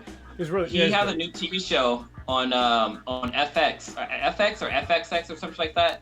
Dude, this show is fucking hilarious. Like, it's literally, it's about him kind of coming up in his rap career, and he's going through all this fucking shit, and like there's like the first episode, it has him like kind of fucking a prosthetic like sex toy. Like, and it's only like the ass and the legs, and then like they show like his ass cheek guy, he's like fucking this thing, but like his interaction with like his girl, and there's this other guy named Gator that he meets, and he's like this overhyped fucking black guy who you think is like a really good rapper, but he's like, I don't know, there's something off about him. But like, just the whole fucking show, it's basically a goddamn comedy. Not a comedy sketch, but it's like I can't even think of what show I can even compare it to, but it's so fucking funny. Like if you ever listen to it, yeah, it's either on FX or FXX. Damn. Okay. But it's right now they're up to episode 10, and like they have some pretty big rappers on there too. Like there's one episode where one rapper asks if this other black guy can watch his nephew while he like records in the studio, and he asks his nephew like, "Hey, how much money do you need?" And the little kid goes like this, like he makes like a little stack sign, and like the rapper gives this guy like, he probably gives him about like $10,000 to go shopping with. And he goes to like an art fair, and he buys like this fucking a wooden shirt. This little fucking kid, he's probably like 8 years old, and it's just fucking, it's so hilarious. You guys gotta check it out. So the show is actually called, I'm gonna give it a shot. It's called Dave, and it is on FXX. Yeah. And there's 10 episodes. Oh wait, how did you already? Oh, it came out in March. Okay, that's why. All right. Yeah, it's fairly new. It's only been out for a little bit, but it's hilarious. If you like Lil Dicky and his rapping style and stuff like that, the show's it's worth checking out. The first episode is kind of slow, but it gets better as it goes on. And he's the lead, huh? Yeah, he's the lead. Nice. All right, he's a good rapper, man. When we did his reacts, I was like, okay, I kind of like his style, and the music videos were hilarious for him. Yeah. Did we get into this whole AMC Universal petty war? Back and forth, war of pettiness. Oh, well, it's not even just, it's also Regal. Yeah, you're right. Regal, at first I saw it just as AMC, and AMC seems bigger than Regal, but Regal seemed to chime in. But go ahead and set it up. Well, it's fucking stupid. So apparently, Regal and AMC, they got angry with Universal for dropping Trolls World Tour basically at home instead of in the theaters. But it's like, COVID-19 happened. They weren't going to make any money if they tried to release it during that time. So I totally understand where Universal was coming from. What I don't understand is the reaction from AMC and Regal. It's like, listen, you guys dropped the ball. If they would have been more reactive to the situation and had like an online depository for movies, they could have fucking ruled this shit. But they didn't.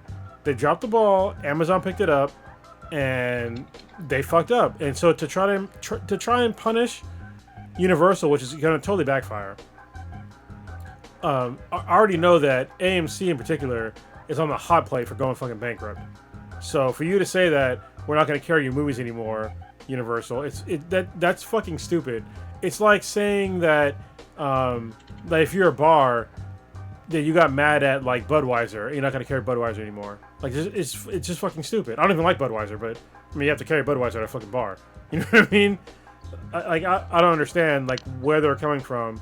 It seems like really petty, and it seems like they're just putting the nail in their own coffin. Like, what are you guys' thoughts on this shit? It seems stupid. So, I called it at the very beginning. It's some petty fucking bullshit. But here's the other thing too. Doesn't Universal have like huge franchises like Jurassic Park, Jurassic World? Yeah. Yes. I believe even Fast and the Furious franchise. They do. Yeah, Right. like not that I like them, but Transformers, shit like big shit, right? Transformers might be Paramount. I'm not 100%. Okay. I can look. Yeah, don't. But yes, they do have Fast and Furious, which is now $1 billion franchise. Oh yeah, it's been $1 billion franchise for years. Yeah, they've been fun. Hold on. Before you proceed, I will tell you the top 10 highest grossing movies for Universal. Okay, so Dr. Seuss, the Grinch, which is, I mean, it's okay. Meet the Fockers, Minions, which is high grossing. Fast and Furious 7, super high grossing. Despicable Me 2, very high grossing. Secret Life of Pets, my daughter's favorite movie. Jurassic Park, $1 billion fucking franchise. Jurassic Park, Fallen Kingdom, E.T., and Jurassic World. Like, these are $1 billion grossing movies, and for any goddamn movie theater like whatever company to like drop them, it seems so fucking stupid to me. Well, but here's the thing though. Let's call it what it is. They're completely full of shit. They're going to back down. You're not. There's no way in fuck that AMC or Regal or any other movie chain is going to literally say when Jurassic World Part 3 or 4 drops, which is again going to be $1 billion movie, or Fast and the Furious 10 or 15, whatever the fuck it is. They're not going to say we're not going to show it. They shoot themselves in their own fucking foot. Yeah, it's not going to happen. Do the theaters actually make any profit from the movies? I know, like, I always hear like they only get it from like concession stands. That like the ticket prices go straight to the studio. But here's the thing. What you're not getting is yes. If you have a lot of human beings going to your theater, even if you don't make much from the actual movie, more human beings equals more popcorn, more soda, more candy. Thank you. Yeah. And I used to work in the movie Like, theaters, and what he just said is totally legit. Yeah, obviously, like you make some money off of the actual ticket sales, but the vast majority is on concessions. And if you don't have asses in seats, that's literally a zero. So yeah, easy economics. They have franchise. They have well-established franchises. Kronos went through the list, but again, it's saber rattling. These guys are going to back the fuck down. We all know it. They're gonna eat crow, and they're gonna be like, "I'm sorry, you can have Jurassic Park in our theater. Yeah. Actually, you can have Fast and Furious Prodigy, in our theater." I don't think they will. If they don't, that's gonna be. This is gonna play right into Universal's hand, because what they're just gonna do is go to Amazon or HBO Max and drop it on there, where you can rent it for $5, $10, $20 and own it or watch it for however many times you want, and then make a shit ton of money and have all that profit come to them and less profit go to whatever third party they got to, or have their own. I don't even know if they have their own streaming service. If they did, that's all going to be on them. And then Regal and AMC are just going to miss out. They're going to cave. Here's the thing. I don't even think they're going to to let it get that far. This is like a news thing of like today and yesterday and whatnot. But they're going to fucking cave. No, I just hold on. For me, hold on? Give me a second, all right? But, yeah. I will be Nigodamus. AMC is gonna go bankrupt in the next year. Regal Cinemas is probably gonna go down with them, but I can almost guarantee you with like pretty good certainty that AMC will either go bankrupt or need to like pull in cash to like keep afloat. And if they get cash to keep afloat, then they'll probably go back on their word. But if they don't, they're just gonna go bankrupt. There's literally no way that they are going to survive without Universal Studios. It's fucking impossible. Well, Yeah, looking at Universal That's what Studios, I'm the movies saying. that you just listed for their top like grossing movies, a lot of those franchises are old. Like these are like old like they have ET at number 2. Like that's not that movie came out in like 1985 or something like that. Like these movies are pretty old on this list. Yeah, but Jurassic Park is Universal are knocking it out like Disney and Sony and Fox. Like their movies have been like the billion. No, so I disagree with you. No. Okay, Yeah. all right. So listen, Minions is relatively recent. Fast and Furious 7, which is one of the highest grossing movies of all time, very recent. Yep. Despicable Me 2, very recent. Secret Life of Pets came out a couple years ago. Jurassic Park, that was a long time ago. You're totally right. But Fallen Kingdom came out like fucking last year or 2 years ago, maybe. Yeah. And E.T., yeah, you're right, is old. But Jurassic World, again, that's a recent movie. These are very recent movies. Yeah. Yep, and there was supposed to be a Fast and Furious this month. Yeah. So let me just say this. Not only are they recent movies, but when you're talking about franchises, just like when you're talking about the MCU or Marvel Disney as a franchise, it's already well established. People kind of know what they're getting. They know what the formula is. They know what they're going to get from another Fast and the Furious or another Jurassic Park, Jurassic World movie, and they're going to say, "I want to take my kids to see this," just like how I felt 20 years ago when I watched the first Jurassic Park or whatever. These movies don't fail. None of those big movies fail. Well, and the thing is like I understand like their thoughts about them putting out at home. Like I totally get that, but this is an extraordinary circumstance. But to me, like I said, like fucking months, even if not years ago, I will pay extra to watch a movie at home. Like when Trolls World Tour came out, I paid the $20 easily. Even though it was only a 48-hour rental. Listen, Trolls, whoever the fuck made Trolls, DreamWorks. I would have paid you $50 fucking to own the film. $50 fucking. Maybe 60, 70. Seriously, I would have went up there.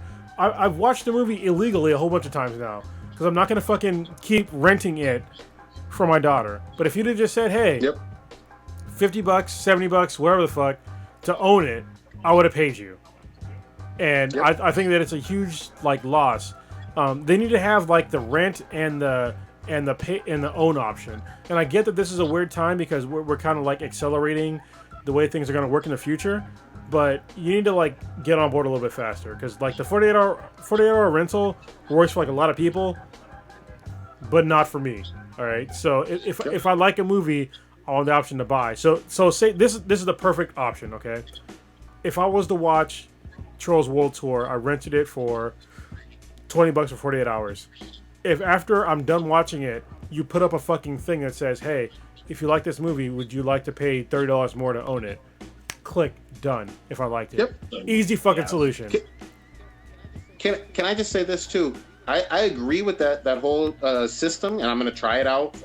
My kids already tried it out for Trolls. I'm going to try it out for Scooby-Doo with them probably in a few weeks. Oh, yeah. But the other thing is, not every studio was willing to push back their spring releases. You know what I mean? Like, you got like crowded right now on paper fall and next year in the wintertime and next year in the springtime because everything from these last 3 or 4 months it has been fucking pushed. So Universal did the right thing and just said, you know what?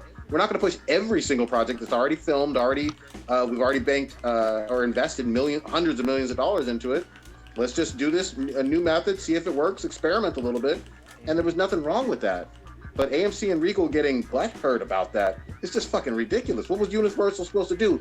Push every single movie back when they already had a schedule? That doesn't work for every studio. Yeah, some studios. Even if they Some have done it. AMC wouldn't have saw that money. Yeah. Yeah. This one seems just. It really seems silly, and they're gonna have some egg on their face if they survive. I agree that there is a very high probability, just like GameStop has been in trouble for a while. AMC and Regal could go down very easily too. I'm with you on that. So Patrick in the chat. He broke it down. He actually works in the financial field, and he said that earlier this month the credit rating for AMC Entertainment went to CCC minus from B. Oh. Like they used to be B, and now they're CCC minus. So which takes them to highly speculative. So I mean they're fucked. Yeah, he agrees that default is imminent with little prospect for recovery because they're not going to recover from this, especially doubling down in this ridiculous way. The only ones right now from the entertainment field that are actually doing well. I talked about it a little bit earlier, like your big streaming ones like your Netflix, a little bit of Disney Plus. Some of those guys are doing fine. Apple's trying to do their thing, and obviously Amazon's trying to do their thing, but. It's the direct-to-consumer streaming folks that are thriving. Well, this is hold on. This is remember, Gian from Daniel and Gian talk shit. Here we go. Yeah, so we got in a little argument about this kind of like last month. I think it had to be last month, where he thought that what was I was saying that movie theaters were still going to be viable, which at the time, like they can be still viable, but if they do shit like this, then yeah, I agree with you, man. Like if all these theaters are gonna want to double down on this fucking bullshit and try and or maybe I was the other way. I was saying that I can't remember. Fuck, I've been drinking. Yeah. Either way, I was right. All right, I gotta go back and look. But yeah, it was just like they're doubling down and doing stupid shit. So.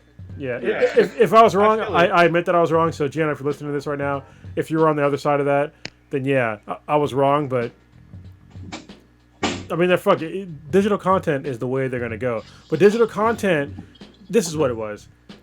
Digital content is great buying it at home, but it's only for certain people. If you have a decent TV and a decent stereo, that's what I'm on that side. If you have all like a home theater setup, you're good to go.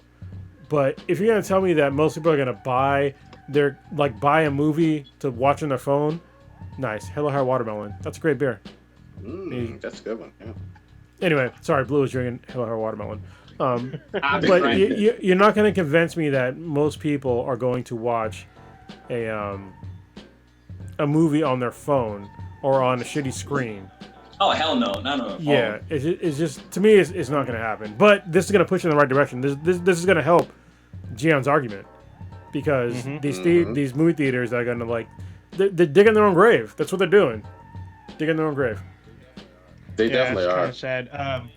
So AMC's still one of my favorite theaters. I don't know about after this. You may not be no more AMC.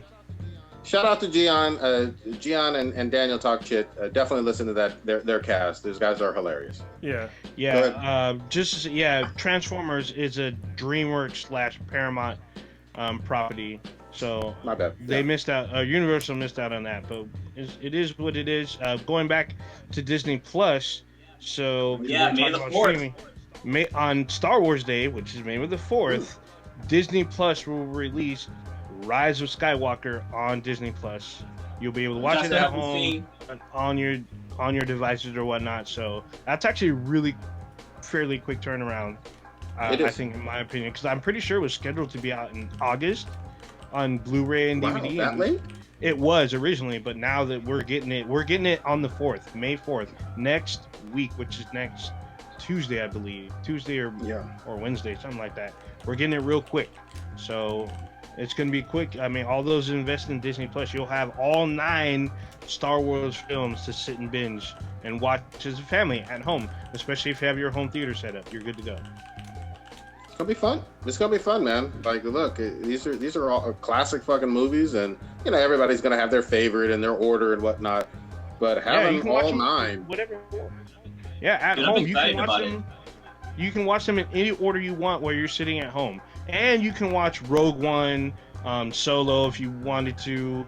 You'll be able to watch The Mandalorian,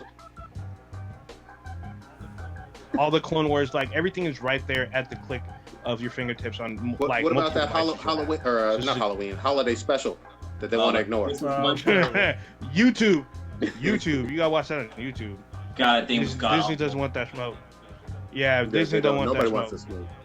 Actually, Yeah, do they no have one wants the Battle for Endor on there? No, it is not on there either. And there's 2 Battle Indoor movies. Neither of them are on there. Guess what? Damn. YouTube. You can watch those on fucking YouTube, like from I start wonder if to they're owned by Disney. It's fucking hilarious. You know what? It's a very good question. Maybe they own it and they say like, we ain't putting this out there. I feel like George Lucas shot whoever owned it, and then like it's just buried under the fucking Golden Gate Bridge or something. I don't know. Yeah, it's probably buried. And what was that? Well, the original network was ABC. Angel Island or Treasure Island or whatever. It's out there. Let's get into one other thing that I found absolutely hilarious. These Call of Duty whiners complaining about the PC folks, complaining about them cheating, complaining about them being too good. Oh boy, here we are. Yeah. Talking about Modern Warfare. You know what all right, so listen. There is cheating on the PC, all right? But there's also cheating on consoles. So for every console gamer that says they pretend like people don't cheat on the fucking consoles, shut the fuck up. Like, you cheat too, all right? People cheat. They're assholes that cheat, but people cheat.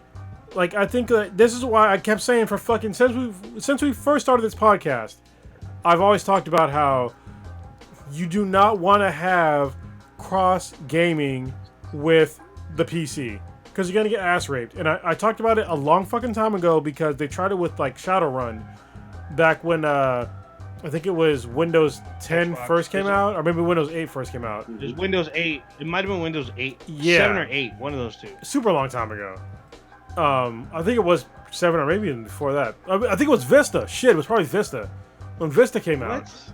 Yeah, Oh my like for God. real. Because it was back when the original Xbox, or maybe the Xbox 360 was out. Oh, yeah, they had the marketplace on the Vista, I think. Yeah, and Okay. they tried it and people were getting fucked up, like left and right, because the keyboard and mouse is a far superior controller for a first-person shooter. All right, it is. There is no argument at all about this. Zero. Well, let me just say this: for the people who use it and like it, I'm not. I know I've said this over and over again. I think on average that is absolutely correct. I'm much worse on keyboard and mouse. It doesn't magically make me a better gamer. Well, no, yeah. Okay, so it's like, you know. hold on, that you're sort of right, I guess. It's like you saying that because I don't know how to use a fucking sniper scope, I'm better with iron sights. Like, if you learn how to use it, you'd be better with a fucking with a scope. You know what I mean? I mean, it's more still, accurate. I have played with keyboard and mouse. It is very, very awkward for me. Oh yeah, I can't speak for anybody else. Yeah, no, I get it. It's awkward, but it's more accurate as far as just like the general mechanics go. Whether or not you can understand, whether or not you can use it, if it's comfortable for you or not, it doesn't matter. It's still more accurate. The fact that the way that you move a mouse is going to be in a keyboard is going to be more accurate than the way you use your thumbs for 2 thumbsticks. That's the way it's going to be, man. I know it's weird. No, it's totally fine to say it as many times as you need to. I think that's true on average. I'm worse with it. I've tried it. Yeah, I'm much worse with it. I'm not more accurate. Oh no, I get it, and I play a console game because fucking you, Prodigy, is basically this is why I console games because of you. And I'm much worse with the controller than I am with the keyboard and mouse. Yeah. But I'm super rusty with the keyboard and mouse now because of Prodigy. Thank you very much. Because I don't PC game that much anymore. But there's a huge difference. And I tried to explain it before. Like I'm used to on a PC if I'm looking at a target, I can track the target. Like I'm using my hands and my head and shit. If you're not watching it, Yeah. I can actually like click to the target. Like I can actually track the target. But with a controller, it's fucking weird because I can't move. I can't track a target with my right thumb that well. So I have to like move to the like if there's a target that's going to like across my screen to the left. I can't if they're going fast to the left. I'm just saying, just like in general, to the left. On a console, if they're moving fast to the left, I can't track them with my right thumb to track them to the left that accurate. I have to use a combination of me strafing left and then letting them fall into my reticle, and then using my right thumb a little bit. On a fucking keyboard and mouse, I can just move my fucking hand and get right to them. And it's super easy. Like, and I'll have to move a little bit, but it's like way less than what I have to do on a controller. And you have way more range of movement with a PC, with a keyboard and mouse than you do with a controller. Yeah. You're very limited with what you can do with your thumb versus with your fucking mouse, where you can just... Yeah. And I can also modify my field of view and shit like that, which you cannot do on a console. You can't modify your field of view on a console. But you know what's crazy? Even though I just said like keyboard and mouse are far superior, I have friends of mine, one in particular, that fucks me up at any first-person shooter, and he uses a fucking trackball, and I can't fucking use a trackball. All right, I mean I can sort of use it, but I'm just like, I ain't fucking using that shit. Yeah. So, but he fucked me up. They still make trackballs? Yeah. It's a weird, and that's why I'm saying this is always. I've never argued against what you've said at all on that because I know you've played with both. It's just there's some quirky. It's just like how certain people use for those flight simulators the inverted stuff. I have and you know, it's a weird personal preference sometimes when you're talking about gaming and how you're going to input your moves. Whether it's whether it's a controller or what a keyboard and mouse or whatever it is, but I know this from my old ass. I'm so fucking used to the DualShock. It feels like second nature to me. And I remember when I was in San Diego, I think with Blue, and we tried to play the most recent Tomb Raider. Remember that? Oh Blue? yeah, I remember it was that. like a demo. I was so fucking excited. We waited for like 2 hours. In hot ass San Diego. Prodigy couldn't fucking jump up on a fucking ledge. I nearly or some shit like that. Fucking keyboard and mouse. I was so frustrated. I was excited about the game. I was like, I can't do this. This is weird. This feels like I'm playing with my feet. Hold on, let me. So for people that are watching the podcast right now, so I actually play all first-person shooters and third-person shooters inverted. And everybody always asks me like, why do you play inverted? So I'm gonna show you on the podcast right now like how it actually works. Okay. So I'm holding a straw right now. All right, so I'm gonna put my thumb on what would be the thumb pad, right? If you're playing on a console.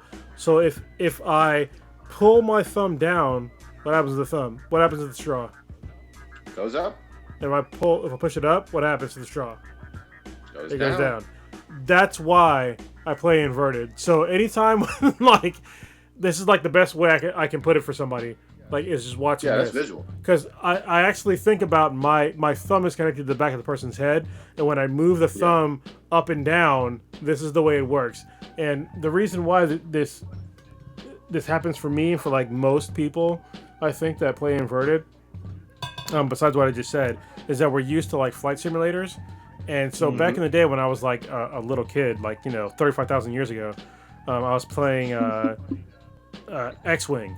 And so I got used to playing as like a flight simulator, and so like it was always inverted. And then once I got used to like the attachment to like the back of the head, I was just like, that's how it is for me all the time. So hopefully that visualization will help you understand why I invert my controls. Yeah. Me, it makes sense in some ways. For me, it's like different. Like if I'm doing flight controls, I have it inverted. Like if you play the original Battlefront, your flight controls are set default inverted, because when you pull back on the flight stick, the nose of the plane goes up. When you push down, you're pushing the nose down. But when I play in like third or first person, I have like the normal controls. I can't play my person inverted. It fucks me up. Yeah, I can't. I haven't split. I can't do that reverse. I play my flight controls inverted, but when I'm playing with my first and third person, it's gotta be normal. Like when I push down, I go down. When I pull up, it looks. It's like fucking weird. I literally can't play a game if I cannot invert. I played a few demos of games where they had no inverted controls, and I can't play them. I literally can't play them. Yeah. But how often? It's that's awkward like, for you. isn't that like a little rare there? Like it's usually rare that you're not able to invert. I feel like every game does that now. Well, just for demos mainly. Like I played demos before where there's no option. It's just like, well, I guess I can't play this. So Well, fuck your game. yeah. Oh, it's so bad. Let me mention something. I know people who are colorblind who have that issue. Yep. Let me mention something that was Roger. huge last week, gaming wise. That we forgot to mention. Motherfucking Travis Scott blew up the entire fucking internet on Fortnite doing this concert, astronomical, and broke all kind of records, and tens of millions of people fucking saw it. He broke the Drake Did record. y'all see this psychedelic ass thing? He I broke only the heard Drake about it, record. and I know you can rewatch it. I guess. Yeah, I believe so. Hold on, I'm just trying to confirm. I thought it was like over 14 million attended, and then plenty of people have seen it even afterwards. I think so. Yeah, some stuff like that. Seems interesting. It seemed fun and eventful because you see these people with their Fortnite characters, and you can play their emotes while they're like jumping up and down, ready for a concert, and like dancing and stuff. It was actually pretty funny. And then all of a sudden, Travis Scott, who's like the size of a building, just starts walking through the map, and I'm like, what the fuck is going on?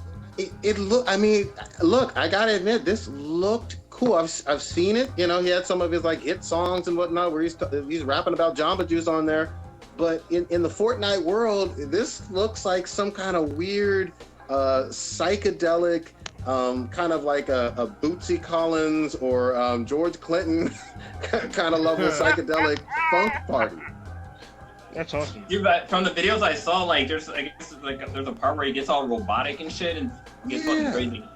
But I think he posted a video up to his YouTube channel, so if you guys want to check it out, I think it's up on there right now. Yeah, nobody brings the funk like Mark Ruble. I'm just telling you right now. Nobody brings the funk like George Clinton. What the fuck are you talking about? Mark Ruble, he's like the white version of like funk right now. He's actually pretty good. Check him out on YouTube. He's actually pretty awesome. George Clinton. So no, Mark Ruble. I'm saying George Clinton. Yeah, I'm just saying nobody brings the funk like him. So let's stop your nonsense. When's the last time George Clinton brought the funk though? How dare you? Trolls World Tour, bitch.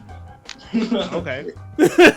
Like it just came out. How about the last 50 fucking years? What, Are you kidding me? Boo this man! Boo this man! Currently. Oh, Get I'm off talking the about stage. Currently, he's bringing that funk. He's still bringing the funk. That's what I'm trying to tell you. He's still he just dropped obviously his old song, but Atomic Dog. He was like really deep on the Trolls World Tour album. He did a couple songs with Anderson .Paak recently. Yeah. I was surprised he was still alive. Honestly, I was like, he's still alive. Like, what the fuck? I said that too. Yeah. He should have died in the 80s or 70s. Yeah. 78. Dude, 78. especially with all them drugs. Yeah. Shit. You know. But anyway, I give props to Epic and on doing that event. I want to see some more fucking concerts out there on video games. That'd be. All right. Do we have any B's and B's? Wait, Yes. really quick, some gaming news. Are y'all picking up this Predator Hunting Ground, which is a PS4 exclusive? Actually, I think it's PS4 and PC. PS4 and PC, yeah. I wanted to get it. It's got some mixed reviews. The IGN review wasn't great, so I still might because it's 4 versus 1. Okay. So it looks like a lot of fun. You know what? Friday the 13th? Yeah, You know You know what turned me off? Yeah, I think it is. Go ahead, Prodigy. What turned me off to the 4 versus 1, I mean, going back to, what was it, 2015, 2016, whatever the year it was that Evolve. I was so looking forward to it, and that game just didn't fucking hit. Yeah, that was sad. This looks more fun than that, but because in Evolve, it was like 4 versus 1, and there was like, it was just you hunting that one, right? But in this Yep. one, it's PvE and then PvP, because like literally like when you're the humans, you're like trying to take down like some cartel, like just like the first movie. You're trying to take down some cartel, and then the predator is there. You know, so you can get experience and shit like that. And it looks like a lot of fun, but the IGN review was kind of weird because it wasn't what I was expecting. Because I felt like the whoever the reviewer was, there's different kinds of predators that you can play as, and he kept using just melee attacks to like kill people. And he was saying that he felt like the predator wasn't strong enough because he was getting shot up and then like dying as a predator. But I'm like, why weren't you using like his projectile attacks? You know, and like hunting. Like I feel like he doesn't understand how to hunt people. You know, like it's just kind of weird. I mean, I understand that people don't understand how to hunt, which is fine, I guess. But I mean, to not understand that you have different sorts of predators to choose from and different skill sets, it seemed very awkward to like have that review. So they gave it like kind of like a mediocre review. You know what that tells me though? That tells me that specific reviewer is not familiar with the movies even. Yeah. Well, he referenced the movies, but he was just going around just like trying to like melee everybody. I was just like, why? They have guns. Like, what the fuck? Yeah, exactly. Like, you have to isolate them and then like kill. If you want to melee somebody, you have to isolate them. So you can't just like jump down with like claws and shit. Who's the studio on this one? Who made this game? I can't remember. I don't know. Also, Streets of Rage 4 looks like comes out tomorrow. Are y'all seeing this? It looks like it's on every platform. You know what? And I saw the reviews. I used to fuck hardcore with some Streets of Rage. That one and Double Dragon were my shit. Oh yeah, that was a lot of fun. The reviews are actually not bad, and they're a little mixed. But when I saw the game, it looked pretty good. Yeah, that could be some fun. I would be down for a new like updated Double Dragon game, but it's gotta be like a side scroller too. That should be fun. It is side scroller, but it's couch co-op. So there you go, Prodigy. Oh, how dare they? Yeah. All right, what was the B&B? We have a few. So somebody. There's one in the chat. Say the one in the chat, then I'll bring up the one from. Okay, so our homeboy Clay, the bartender, had asked. I'm not sure if you guys talk about that kind of stuff out of the room, but after the Travis Scott X Fortnite concert, are there any other music artists you would want to see do a virtual concert? And if so, which artists and in which game? I'm gonna go with a Wu-Tang fucking concert in one of these new Mortal Kombats. Hey, that'd be fucking dope, yeah. What y'all got? I'm gonna say. Oh, go ahead, Cronus. What do you got? Oh, sorry. I want to see Grimecraft do any sort of like gaming tournament or whatever. Like Grimecraft, he does like really dope like gaming music mashups, and they're excellent. He also is one of the creators of The Wave. Yeah, he was on the podcast like for like a brief interview a few years back, and he's a good dude. He makes great music. So yeah, like when you talk about like video game music and like DJing, he's the first person that comes to mind for me. Anyway, that's dope. That's good. That's it. I would say Rage Against the Machine and Call of Duty. Ooh, okay. Yeah, if they did this like live Rage fucking with like your characters, you can show up and watch them kind of like what Fortnite did, or put them in like the battle royale mode, and you just gotta find the spot where the concert is in order to get in. That'd be fucking cool. That could be real cool. Yeah. What you got, Blue? Totally down. I would like to see the queen herself, or no, not the queen, the princess herself, Rihanna. Oh shit. Performing in fucking Borderlands 3. That would be dope. I want her in fucking on in Handsome Jack Casino performing, because holy shit, that would be fucking great. Oh no, I got one better for you. She should have been on what you got? Far Cry. Was it Far Cry 3? She should have been like that one black chick. Oh my god. What was her name? Oh, remember that chick? That badass the chick. one you fuck at the end. So it was like with a C or something like that. Yeah, the one you fucking... I killed her. But yeah. There's someone with a C, I forget her name. But, well, you realize after you fuck her, she does kill you, but that pussy was worth it. Well, I killed her first. Yeah. Hey man, that's some ultra crazy pussy. Damn. All right, so All right. we all done with that one? Yeah. Yeah, What's that's the the next one one? I have. So we have one from. Sorry, say again. That was the only one I was in the chat that Okay. I saw. So we have one from Stitch, and it was on Twitter, and he's not here right now for whatever reason. Raising a kid, it's fine. He said, if coronavirus and 9/11 are the two biggest events of your life, what's the third?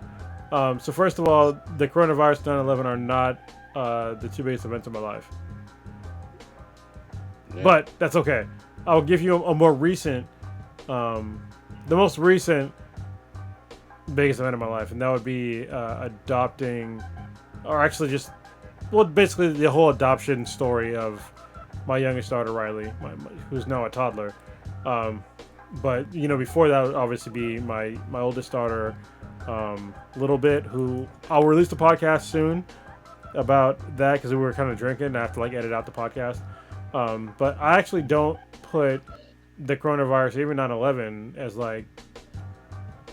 big events in my life. Even though for me, 9/11 affected me way more than most people because obviously I went to war right after that. But to me, it's not a big event in my life.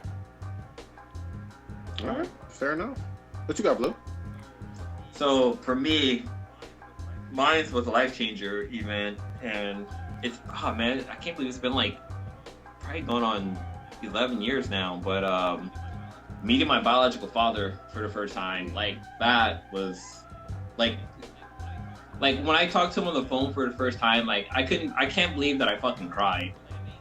I wasn't bawling tears, but dude, the emotion hit me so fucking hard that it was wow, I'm actually talking to this fucking guy who I wanted in my life for 30 fucking years, and now the moment has come, and he's a legit cool dude, and we talked for 2 hours the first fucking time we talked, and him and I speaking the little bit of Japanese that we understood was just crazy. So that right there was the biggest event of my life. And you both say arigato the same way? We did. And it's funny because my side story, my dad said that if he had a legitimate kid that came from another woman, it would have been from a woman from Japan. Wow. Yeah, That's my dope. dad was a Rolling Stone. All right, Old Ninja, what you got on this one? Yeah, I gotta kind of agree with Cronus because there's been different things in my life that were big blow ups. There's actually a few, but I'll say probably the more happier ones is the birth of my niece because I got to see her kind of fresh out the oven. I wasn't there when she popped out, but I was there shortly after. No, I was there when she would popped out and I was on my way. So I got there when she was able to make her first cry and whatnot after all of her tests were done. So I got to watch her grow up. Her birthday just passed in February, so she's a decade old now. So it's been interesting watching her grow up and be the little crazy person that she is now. That's awesome. So yeah. For me, I'm gonna go on a personal note. My father passing back in 2005 was kind of a watershed moment for me. Holy shit! Yeah. And then on a much more pleasant note, just as a big sports fan, back in 2017 when the Dubs got it done with Kevin Durant adding to the team and got that revenge on Cleveland and LeBron, that was beautiful. So this is a crazy story. So I'm, obviously I talk about my most recent ones. Obviously, when my father passed, that was significant as well, because that was fucked up. But when your dad passed, Prodigy, that was weird for me too, because I heard about it, and I literally I had this crazy car. I had this Mitsubishi Starion that just got heavily modified, and I was like, all right, well, our families are close. Obviously, we're family. So I was like, I'm gonna drive there and just be there for family, and because it's my family. And I was going up the Grapevine, and my fucking the outlet pipe to my radiator blew on the freeway at midnight, going up the Grapevine. It's like literally Oh, I'm driving, and all of a sudden I just see everything just turns black in front of me. I'm just like, what the fuck just happened? Oh. And I just literally spent. I'm not even exaggerating. At least $13,000 on this motor. At least $13,000. So this is shortly after like my dad passed. Right? Was when your dad passed. Yeah. So I was just like, what the fuck? And it ended up being like a faulty weld, which was not my mechanic's fault. It was like when I had my radiator rotted and cleaned, and they just put a faulty weld on. And I got stuck, so I couldn't be there for your dad's funeral. And it fucking really pissed me off. And yeah, and so the same thing, like, so when my dad passed, I remember I drove home. So my mom had called me. I talked to my dad the day before he passed. And so it was like really weird because like my mom called me, and my mom hated my dad, like really hated my dad, and she called me and she's like, yeah, I heard that your dad died, and I was like, are you for real? Because like I just talked to him like yesterday, and she's like, yeah, you might want to call like your stepmom, and so I called my stepmom and she's fucking bawling. I'm just like, fuck, are you fucking for real? And so I didn't shed a single tear. I drove from fucking Irvine to Oakland, California overnight, and I didn't shed a single tear until I saw my stepmom, and I was just like, like this is like real. And it's just like losing your dad is like, I think that most men or people in general, probably men in general, like they don't understand like how much their father means to them until like you lose them or you realize like how much you really need them. Like, and it's really weird in this society now because there's like a lot of fatherless people in our society, which is fucked up. But you need your dad, and you need your mom. I'm not going to downplay your mom. You need both of them, But the fact that most people don't really understand that is kind of fucked up in this society. So I'll stop my rant. Kind of being somebody who like lived most of my life without my dad and eventually having my dad in my life, like. It changes you, like as long as your dad's a cool person, it changes you, like not knowing your other half and like knowing another part of your personality and understanding like why you feel certain ways or this and that, and like there's a lot that comes down to genetics, and like knowing that side of your family really kind of realigns you and makes you more understanding of the person that you are. Yeah, like I totally agree with that, but it's weird, obviously because I've adopted. It's like, yes, a lot of it is genetics, but a lot of it is also like what you teach your children. Like that was one of the things that I've noticed, like with Riley. She doesn't know her birth mother, and she's taking so many of our personalities from like me and my girlfriend K-Mac, and it's like it's really weird to like see like that whole fight of like the nurture, nature versus nurture. Yeah, I mean, there's literally a balance there.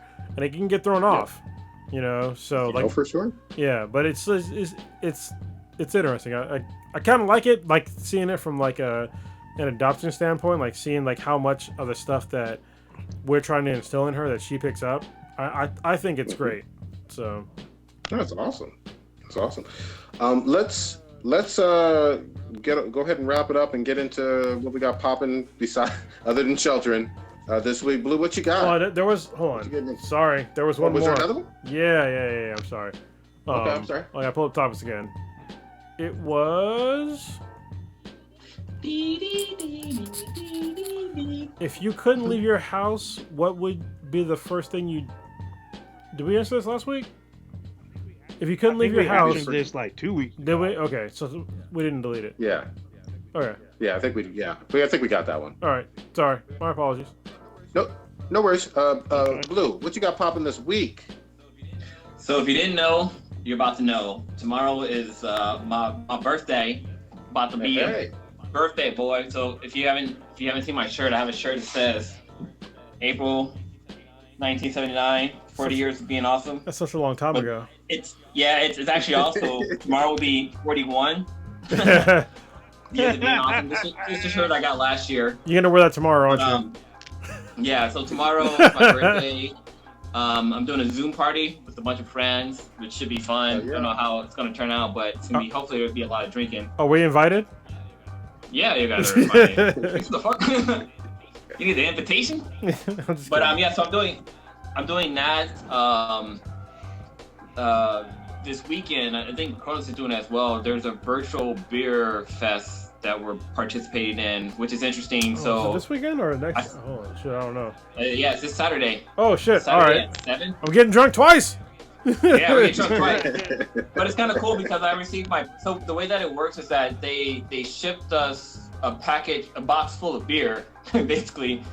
And I think there's like maybe about 10 different breweries beers in there, and they're not like little samples. They're like full like cans of them in there.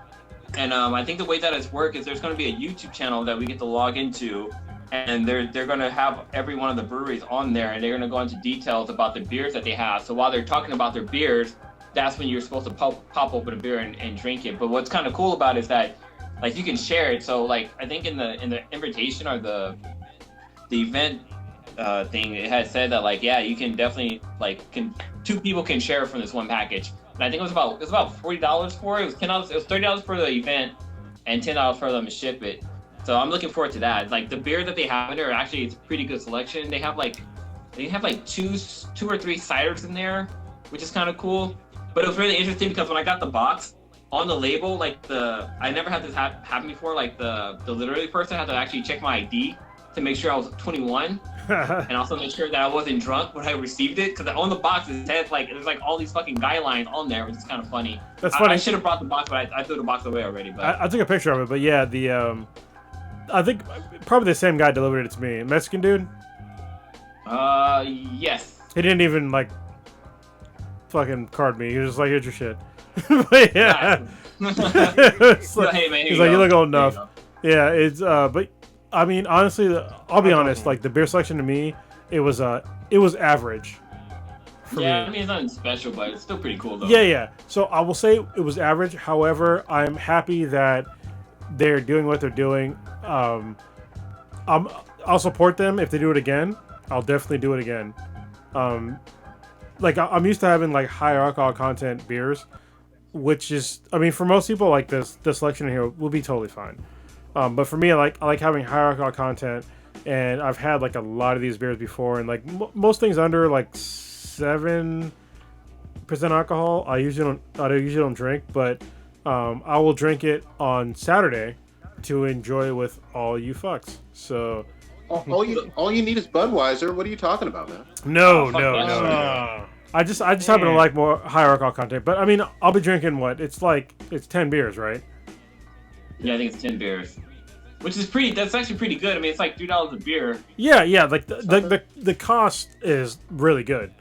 So yeah. I'm gonna support them no matter what. I'm going forward, even though the beer selection this year wasn't what I wanted, but I also understand that beers are hard.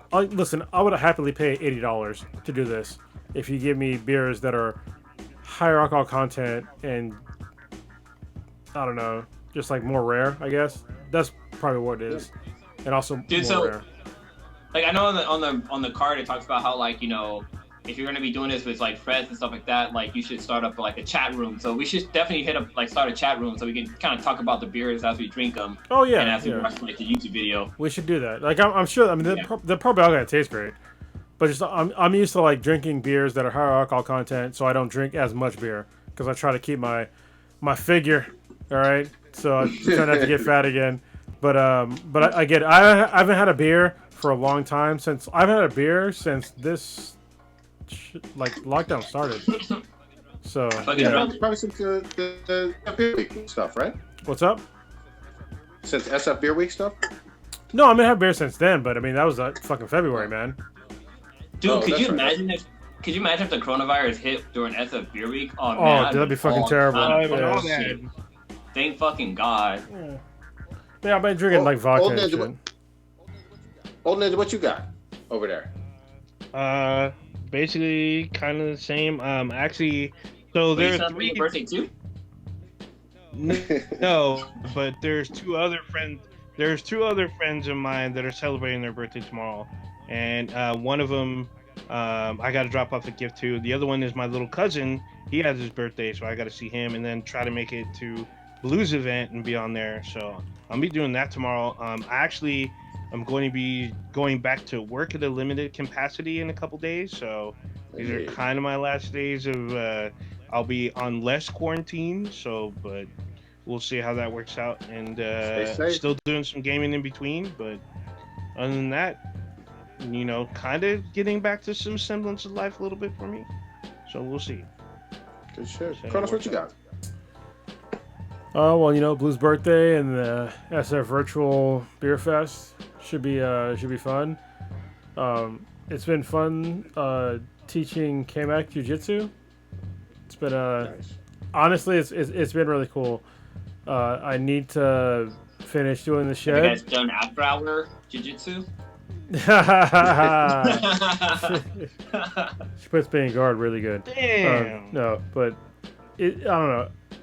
It's been cool for me as like somebody that's I guess decently good at jiu-jitsu to like pass it down to somebody else that actually needs it for like self-defense, and this whole week having Riley with her grandmother has been like really, really good, and like seeing like both of their mental healths getting better from seeing each other has been something I haven't really experienced before. Like it's been really cool. Like I didn't have like a good relationship with like my grandmothers at all when I was growing up, so it's like seeing how close like my toddlers with a grandmother and a grandfather is just like it's really cool to see, like I like having them pass down stuff to like their grandkids and just being close. Other than that, I'm not gonna be too emotional, but yeah, it's good. It's good. It's healthy for both the children and the elderly. Yeah. That's awesome.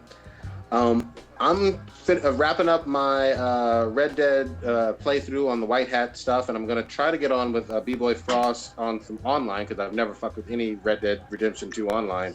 You're gonna be also stuck. trying to check out. You are going to be stuck. You're gonna be stuck on that. You're gonna be stuck. I'm looking forward hard. to it. I'm looking forward to it. I saw the Thor and Arrow. Those actors have 2 Netflix movies that look kind of action packed. I want to check them both out. I can't remember the fucking names of them for the life of me. One of them's called Extraction. That's with Chris Hemsworth. The other one's called Code 8 with Stephen Amell and his cousin Robbie Amell. I'm down. I need some action flick bullshit in my life, and you know me. I'm still trying to be the fucking Pirate King, man. They got some long ass arcs on that goddamn One Piece, but I'm still watching it. Here we go. All right, take us out, old ninja. All right. So you just experienced Black and Black times Infinity. We are live every Wednesday night on YouTube. Check us out with Black and Black times Infinity.